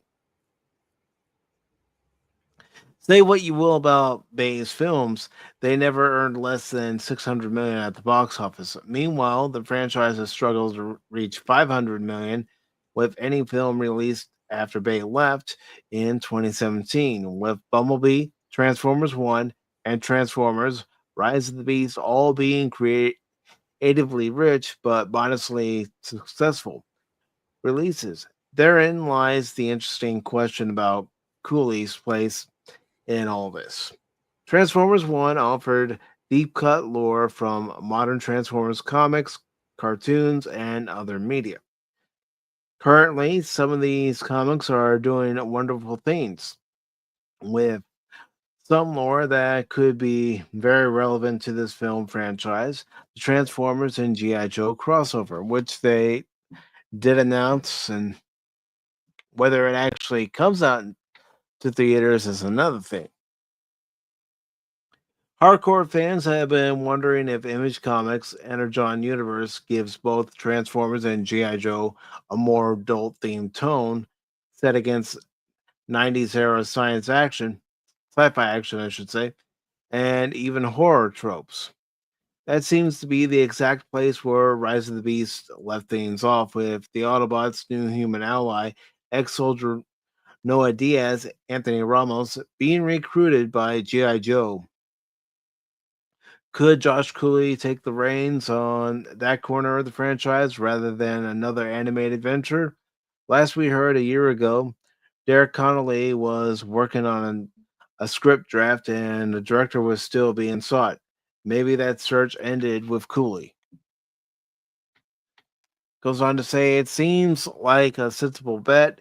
Bay films are set in their own canon, while films like Bumblebee and Rise of the Beast have more direct adaptations of the original Transformers G1 cartoons in their canon. Those are two clearly different lanes of the franchise that fans are already familiar with, and having Cooley at the helm of a lore-heavy crossover like Transformers G.I. Joe would actually make a real contender for Bay's next billion-dollar box office swing. We'll keep you updated on the status of the Transformers franchise as more develops. Again, I don't think we need any more. And this coming from a big Transformers fan who's just tired of the movies by now.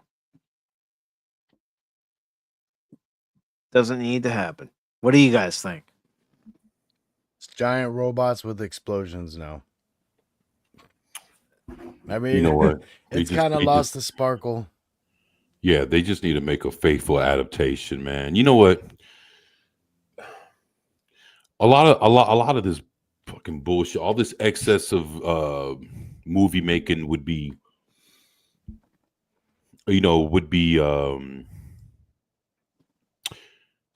like basically if they came with a definitive edition, not the Michael Bay version, something more along the lines of Bumblebee, but even then more mainstream than that. And I'm talking if they just came with the real actual adaptation, show the war on Cybertron, show them leaving, everybody fighting on fucking Teletran 1, show that motherfucker going into the side of the mountain, that shit blowing up, and they popping up a million or so years later, getting reconstructed into all these fucking machines or whatever. Show that shit for real, man. That's what, but make it, add a little bit more, make it more interesting, to where it's like, of course, adults and people are gonna watch it. You don't have to add a whole bunch of you don't have to add no nudity or no shit like that. I'm saying add it with a little bit more of live action storytelling, but just tell give it more of that grit. Yeah, and just tell the same story, but just update it. Not for modern audiences. Just know, like, hey, this is 2020. We can just add a little bit more to it. We don't gotta change a whole lot. Just make it more realistic. Because you're dealing with real people. It's not a cartoon, but just add the elements of what the Transformers is about. Make them look as close to what they're really supposed to look like. And I mean, ever since Optimus Prime came into live action, people wanted to see him as he really was, and the closest we got it was in Bumblebee. Mm-hmm. Why couldn't we get that shit at first? Why? Because Michael Bay, dumbass that don't know shit about Transformers, wanted to make the shit in his image, and that is what's fucking up everything too. When people just asking, hey, make this shit jump out of the comic book and onto the TV screen, or from the cartoon onto the TV screen, then you got some script writer or some director or somebody that says, oh, well, let's change up the costume. Let's add an extra titty to it. Let's change, this person white or black, and let's flip that around. Let's make them like this and turn it like that. And all of a sudden it's the same thing in name and in concept. But then when you look at the suit, the S is not the same. And you got all these lines on the suit. And what you think his mama made that suit with all them lines and Kryptonian technology type shits in the suit? How does she know Kryptonian technology to make the lines and all that shit in Superman's suit? Don't lie to me now. Yep. So, because we're the fans, you don't think we know about the shit better? And that's the whole thing. People want to make this shit in their image, and they think they're smarter than us. They think they're smarter than the fans. They think they're smarter than the people that's been rocking with the shit for 30, 40, 50, 60, 70, 80 years. Yep. Yeah. It's mm-hmm. And Anonymous is right. Put a coalition of Gen X rich people together and pull all their money and buy 2 or 3 80s franchises and make movies the way we want and cater to the real fans. Yeah, if you're going to do, everything that's coming out. Street Fighter is even coming back now. And it's just like, can we get something closer? If somebody decides to do it, watch the anime and build to it, or where it ended. Continue it into a live action film. All these decisions are so crazy to me. And they seem to, they just don't get it. You want your company to make money. You want the real fans to come out. It's just even new fans, but it's always like they can do things great, and then what happens is they start messing up again. It's just like what 24 said. Can we get the war? How about we don't need any humans anymore, and we just see the robots fighting in live action? That'd be great. Well, let's stay on Eternia with a He-Man film. Not go to Earth at all. Let's just stay on Eternia. So set it up where it started, and then just keep going from there. But they don't want to, and it's always the same shit, it seems. I would love for them to say, we're trying to get it as close as we can to the comic books or the show that people. But the thing is, they should be able to get pretty damn close nowadays with all the technology available. Yes, they should. And it doesn't have to be every exact thing. They can add some stuff, but you still need to follow the actual formula. Right. And if you follow the formula, you can have a winner. We've seen it before. I've seen it with Silent Hill. You watch the first Silent Hill, it feels a lot like the games. That's how it should feel. Resident Evil, they started it, but where they wanted to go with all the action stuff, it's too much. And then when they want to do it and follow more of what the game was about, like the first game, maybe the second game, it's too late. And they want to race swap. They want to do these silly things, and they're just silly. It's the same thing. We get live action Turtles movies. We see Turtles looking like they're on steroids. Why? That those things are turnoffs to people, especially who grew up watching those shows or watching those movies or reading the comic books or whatever. And so it just keeps going and going and going. And you're right, Mike. They need to also take a break too, reset, Let's go from there. I mean, I've been saying that same thing ever since Endgame came out. They needed to stop after Endgame, as far as the MCU was concerned. But no, they kept going with it, and they're still going with it with TV shows and movies. Right. Give it a rest.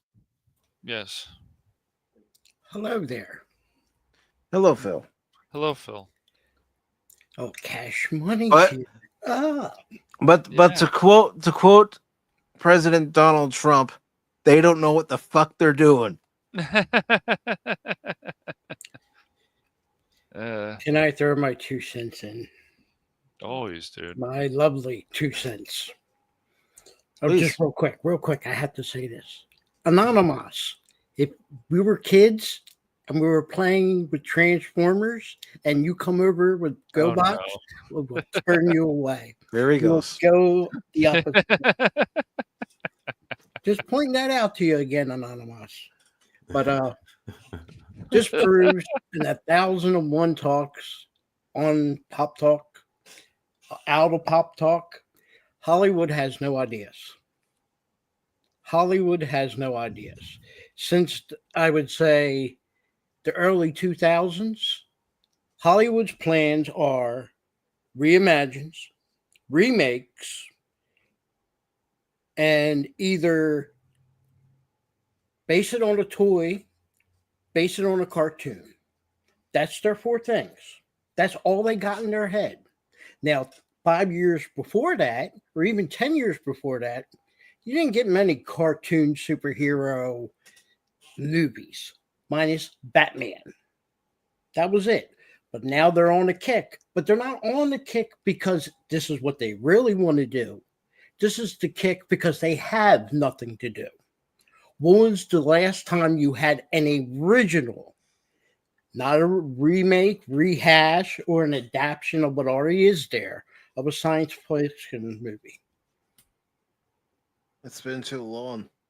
Last one you can probably say is Firefly. That's probably it. And I only had 1 season. 1. Wow. That's Hollywood. And then it also had a movie, Serenity. Yep.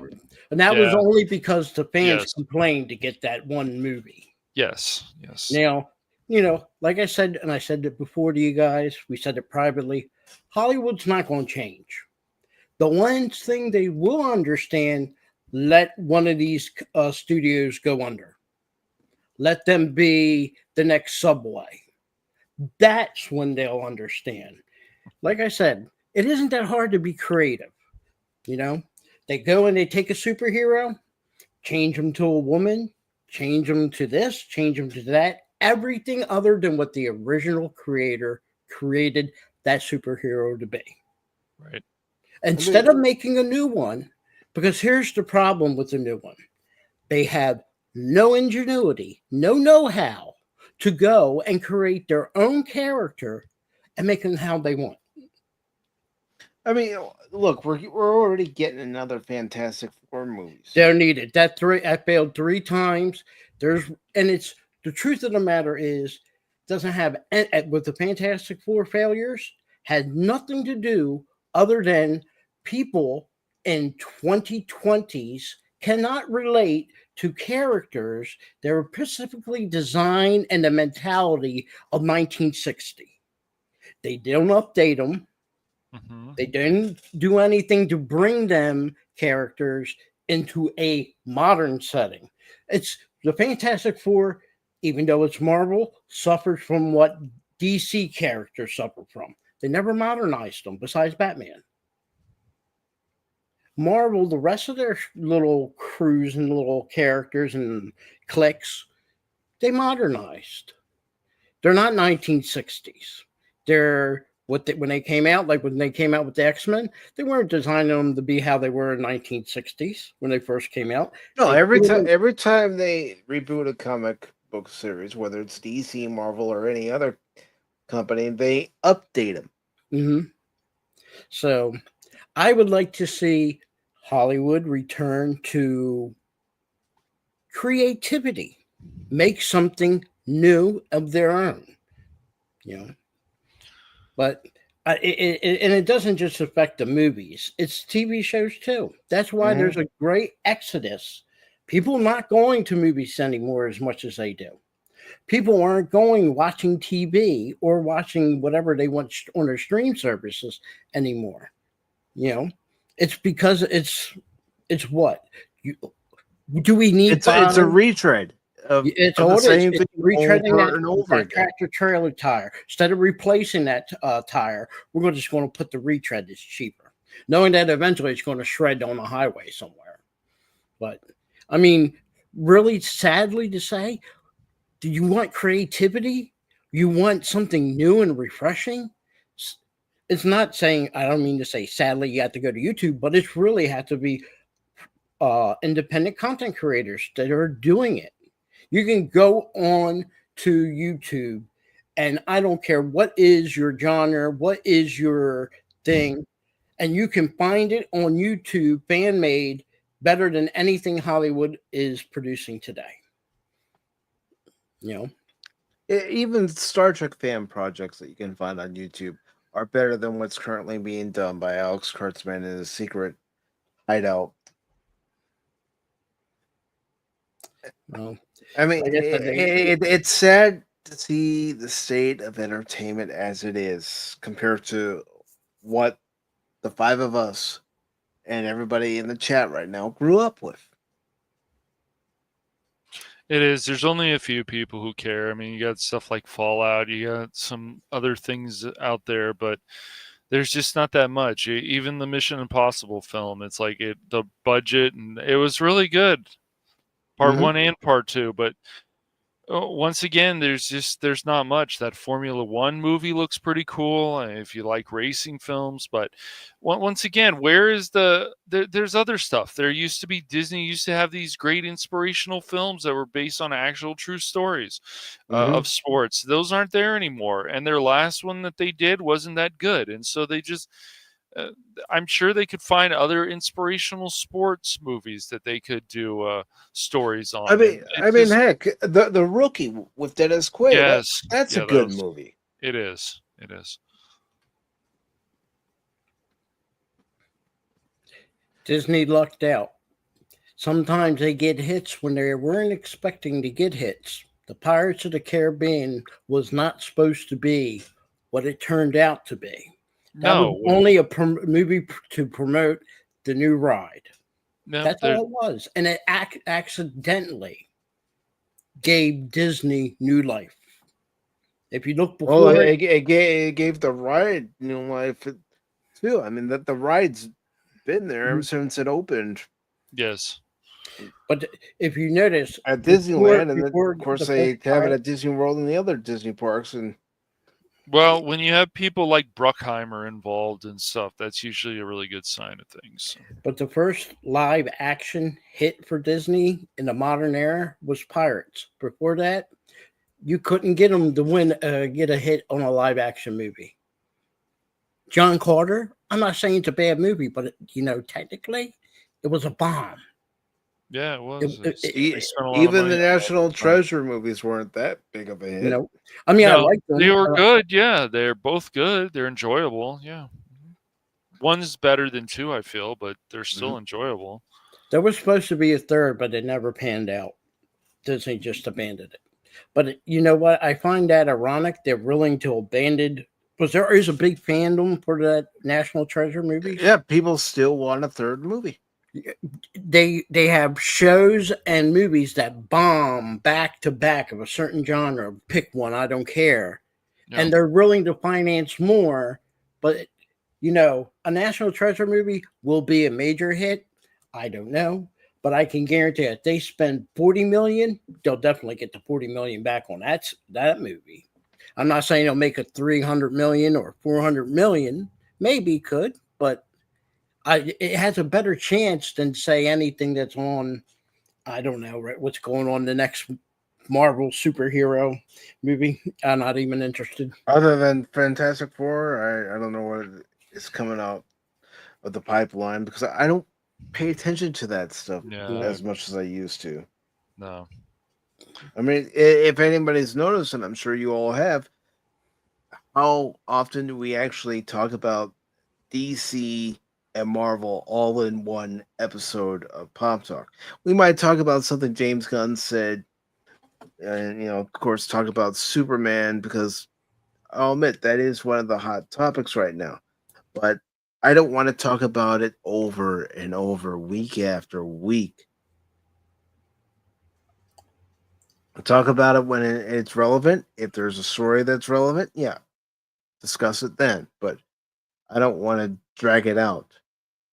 Only thing I ever seen about the new Superman was the clip that Cash showed me, and if that's the dialogue, yeah, I won't even watch it on a streaming service.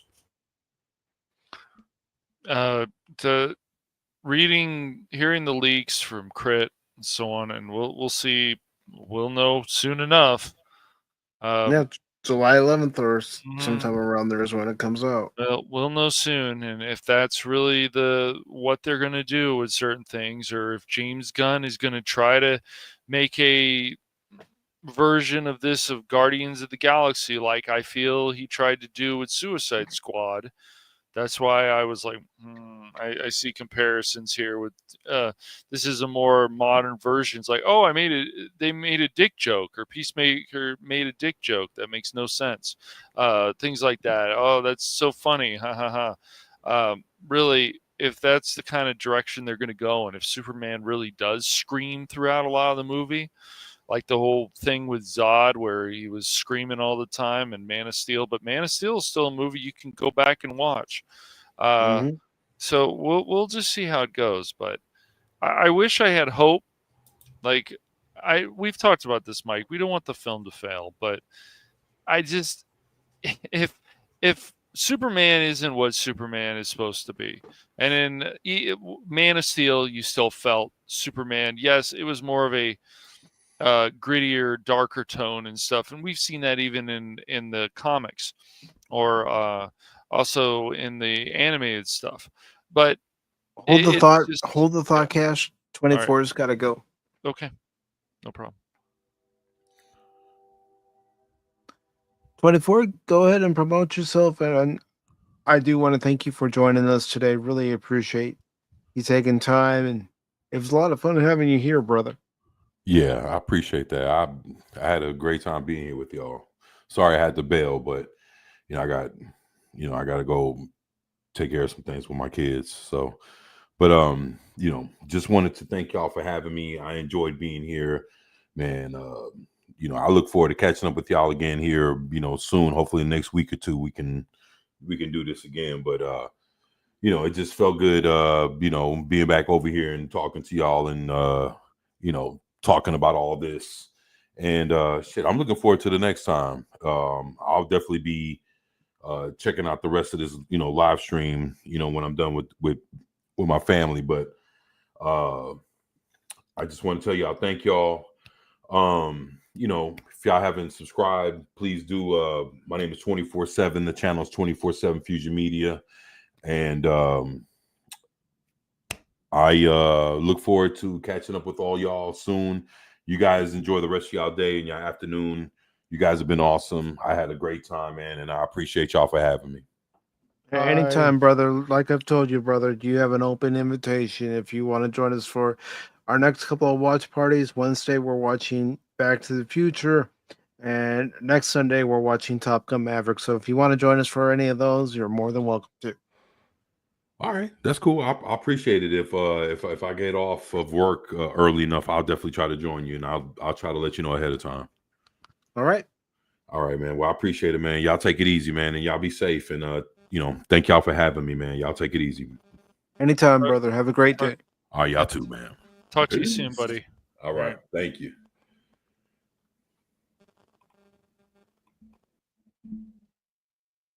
All right, let me get up the big screen right now, but go ahead with your thought, Cash. Shit, what the hell was I talking about?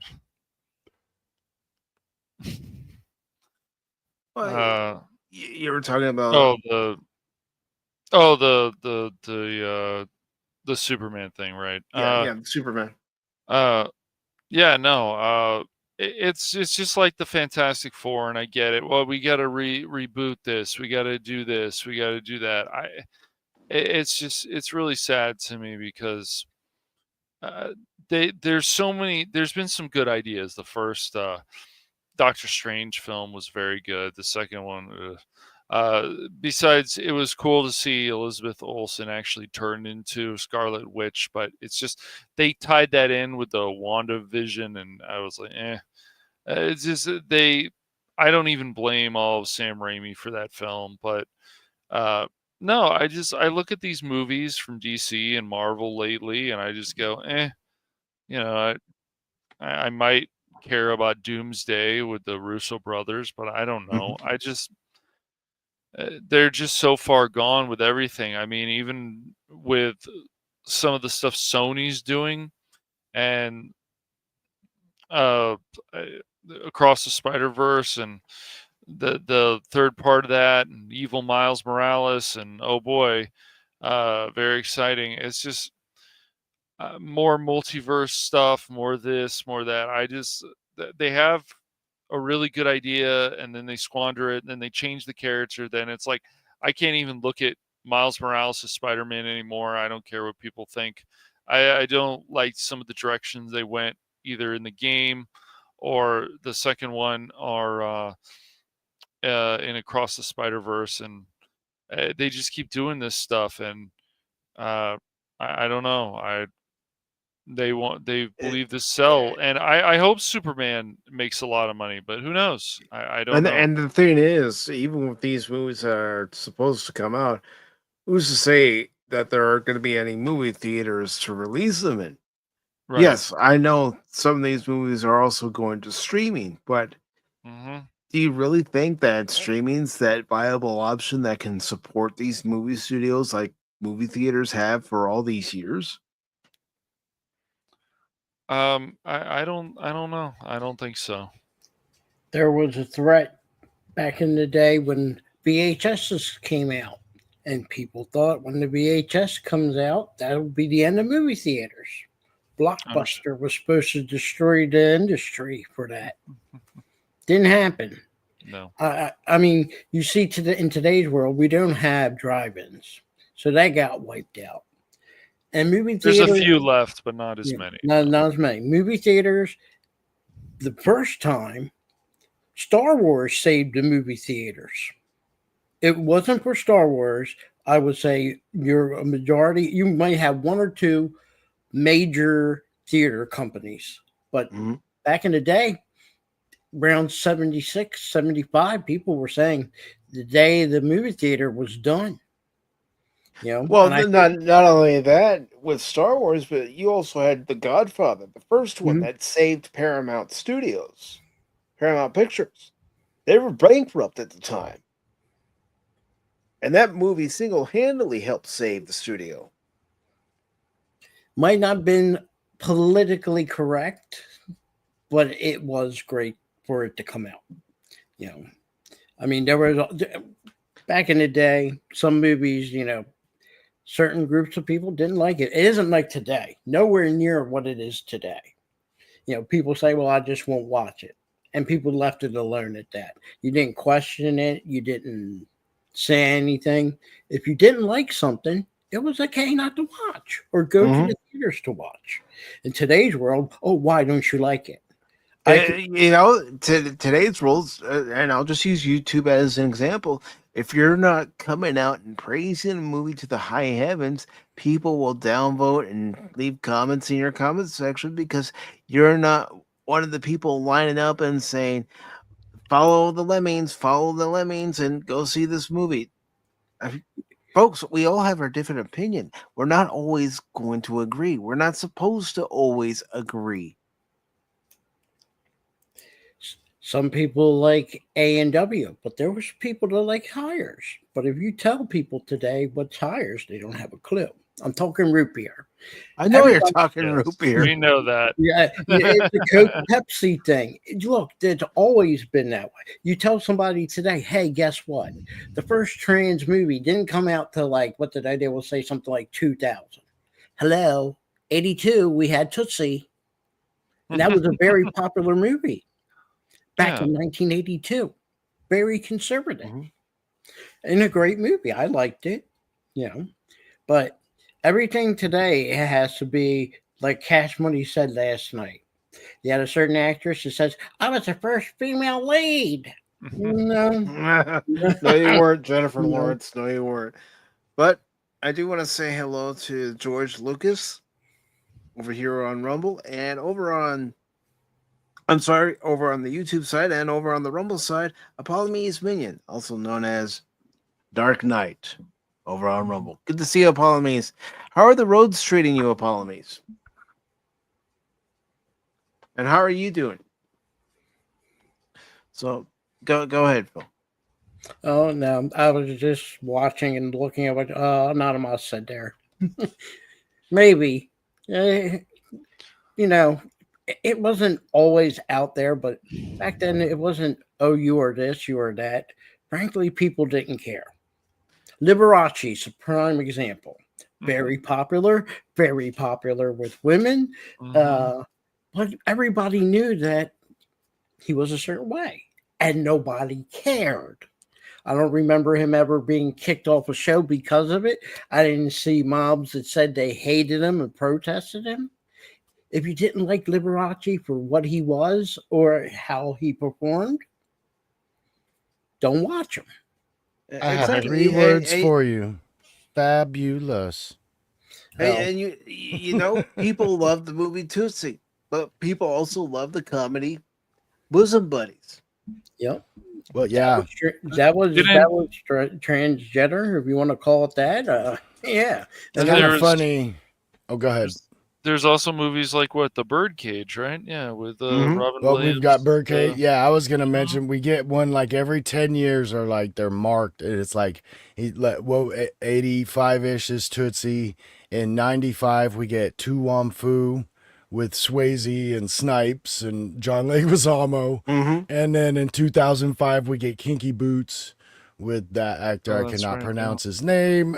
But those are all fantastic movies and actually got very credited, both with normal audiences and award-giving audiences, So, I mean, where's the next one? You guys need to get on it, man. We need another good one. We can all get behind.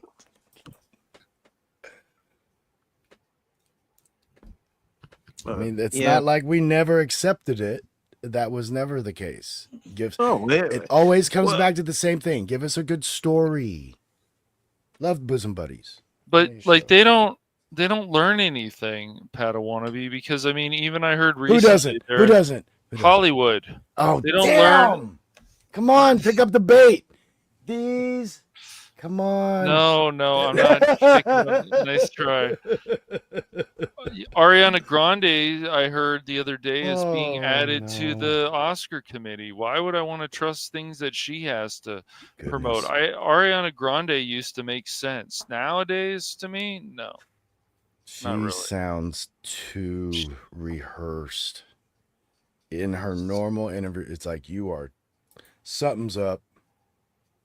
Maybe she's still got some leftover things happening in her system from her Pete Davidson days. There didn't need to be a weird ass tour with her and Cynthia Erivo. That didn't need to happen. Not like that, and it deserves to be mocked to hell because this stuff is it's just Looney Tunes time. And for us to see that after the Ziegler Godot stuff, I mean. Like this is now it's even weirder. Yeah. And Apollomees, I'm praying for you, your family, and your father. Please keep us updated.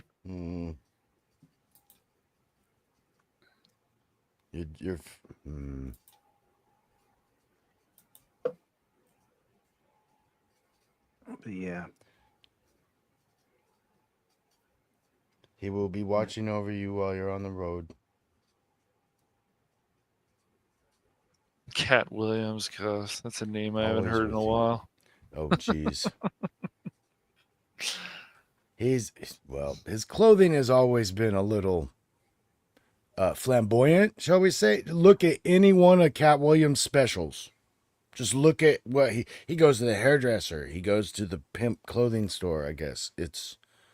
He's one of those guys that dresses to like the 10s, not the 9s. He dresses to the 10s, because Cat Williams got to do it like that, And Apollomies, don't worry about that. As someone who lost his mother and has mentioned how that loss affected him many times on a stream, don't worry about it. Family always comes first. It's what I've told Cash. It's what I've told Baron. It's what I've told many people. Family comes first, and it's real tough when you lose a parent. Energy going your way. Because that's something that you don't want anyone to ever go through. But I can say from my experience that it's one of the worst feelings anyone could ever experience. But if you have the right people around you to help keep your strength and you keep yourself in line with what your parents taught you, you can and will get through it.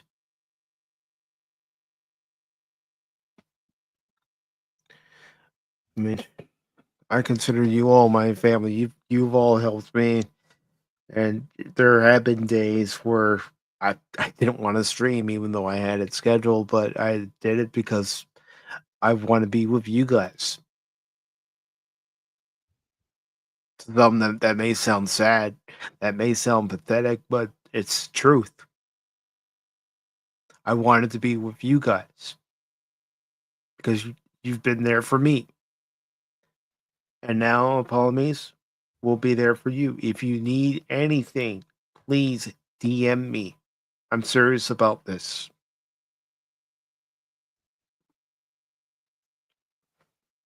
We have each other's backs. So please, if you need anything, Apollomies, let me know.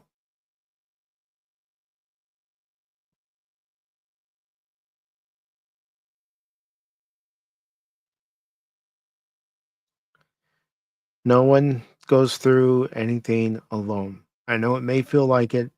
I've had times myself where it feels like I'm all alone, but you are not alone, Apollomies. If you need anything, please DM me over on X.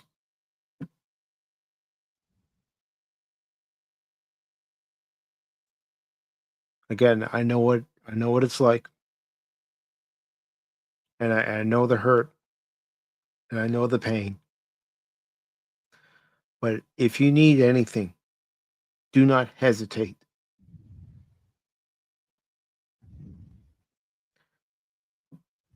You're welcome.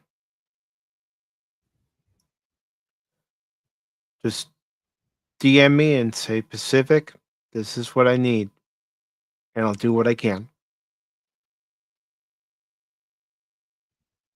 Because we all travel in the same sphere, whether it's on YouTube or Rumble, we all know the same people, and we can all pull our resources together and do what needs to be done to help you through this time.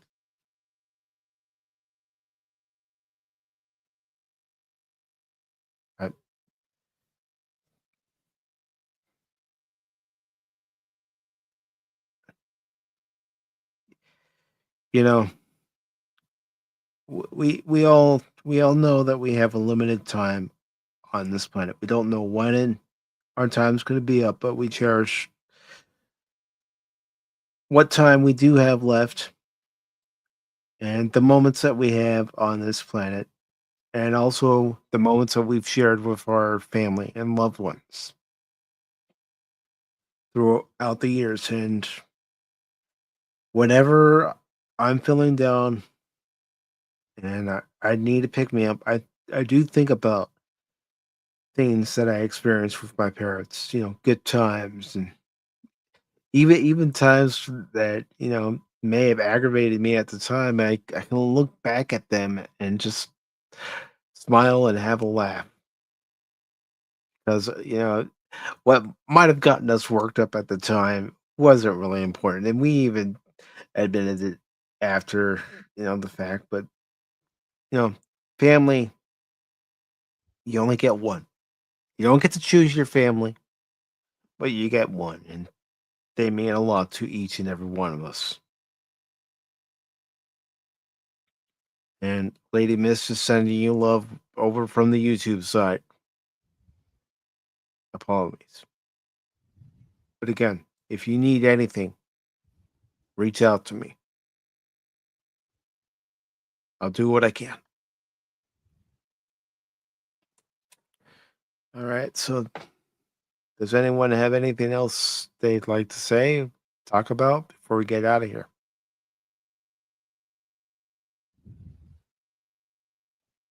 I'm good. Going once, going twice.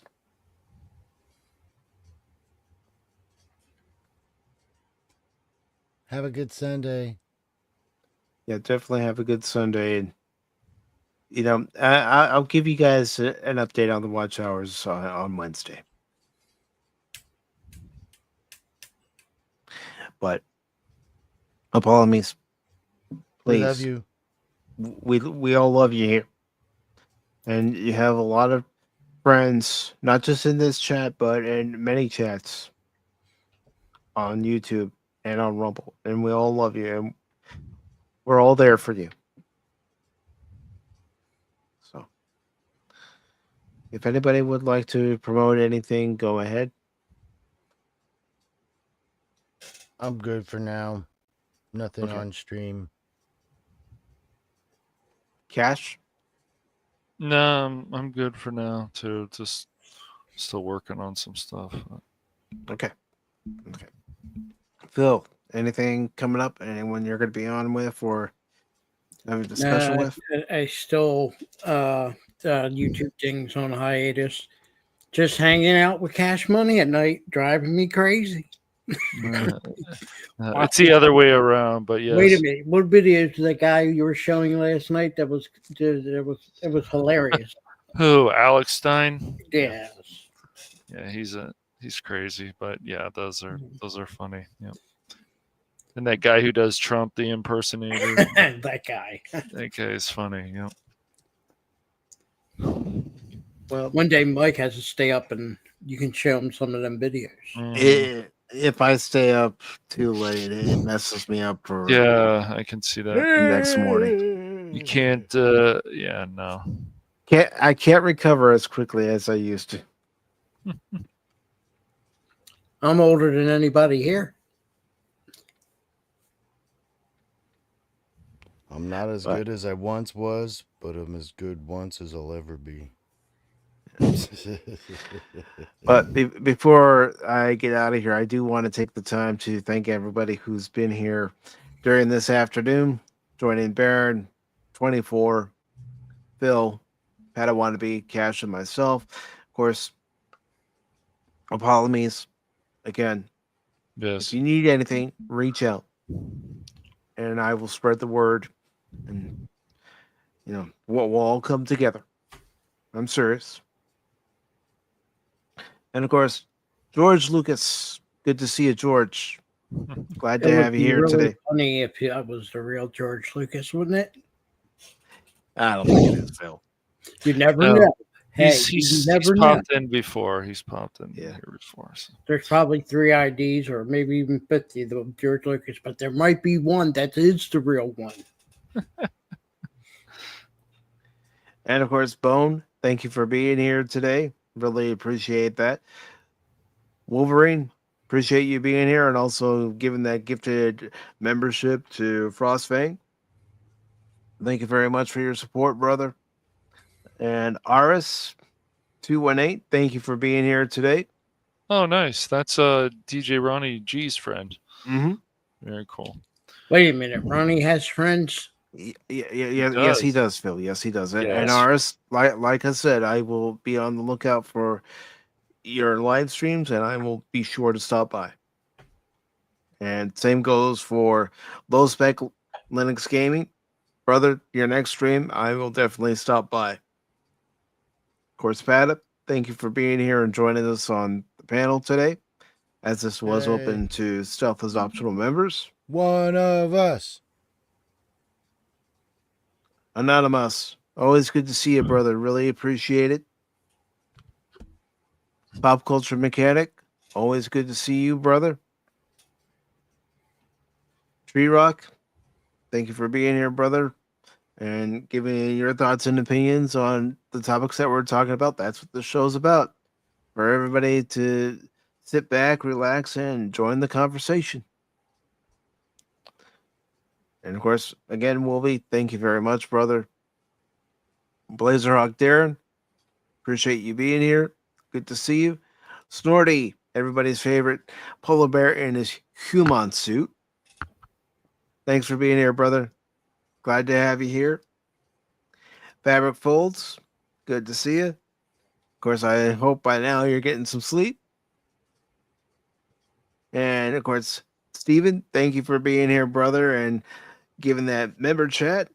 And of course, he and Shane are giving their little back and forth, but that's what it's all about. Just having fun with us here on the panel and those in the chat. DJ, thank you for being here. Glad to have you here, brother. Same for Tommy and the Guinea Pig Collective. Thank you for being here.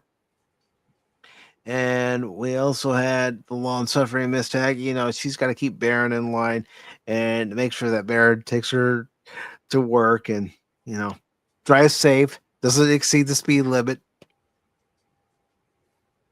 And Lady Miss, it's always great to have you here. Always love seeing, you know, the same faces, new faces. Doesn't matter. Like seeing you all here. And of course, Phil, thank you for stopping by, brother, and hopping on the panel. Always. And Shane, thank you very much. Really appreciate it.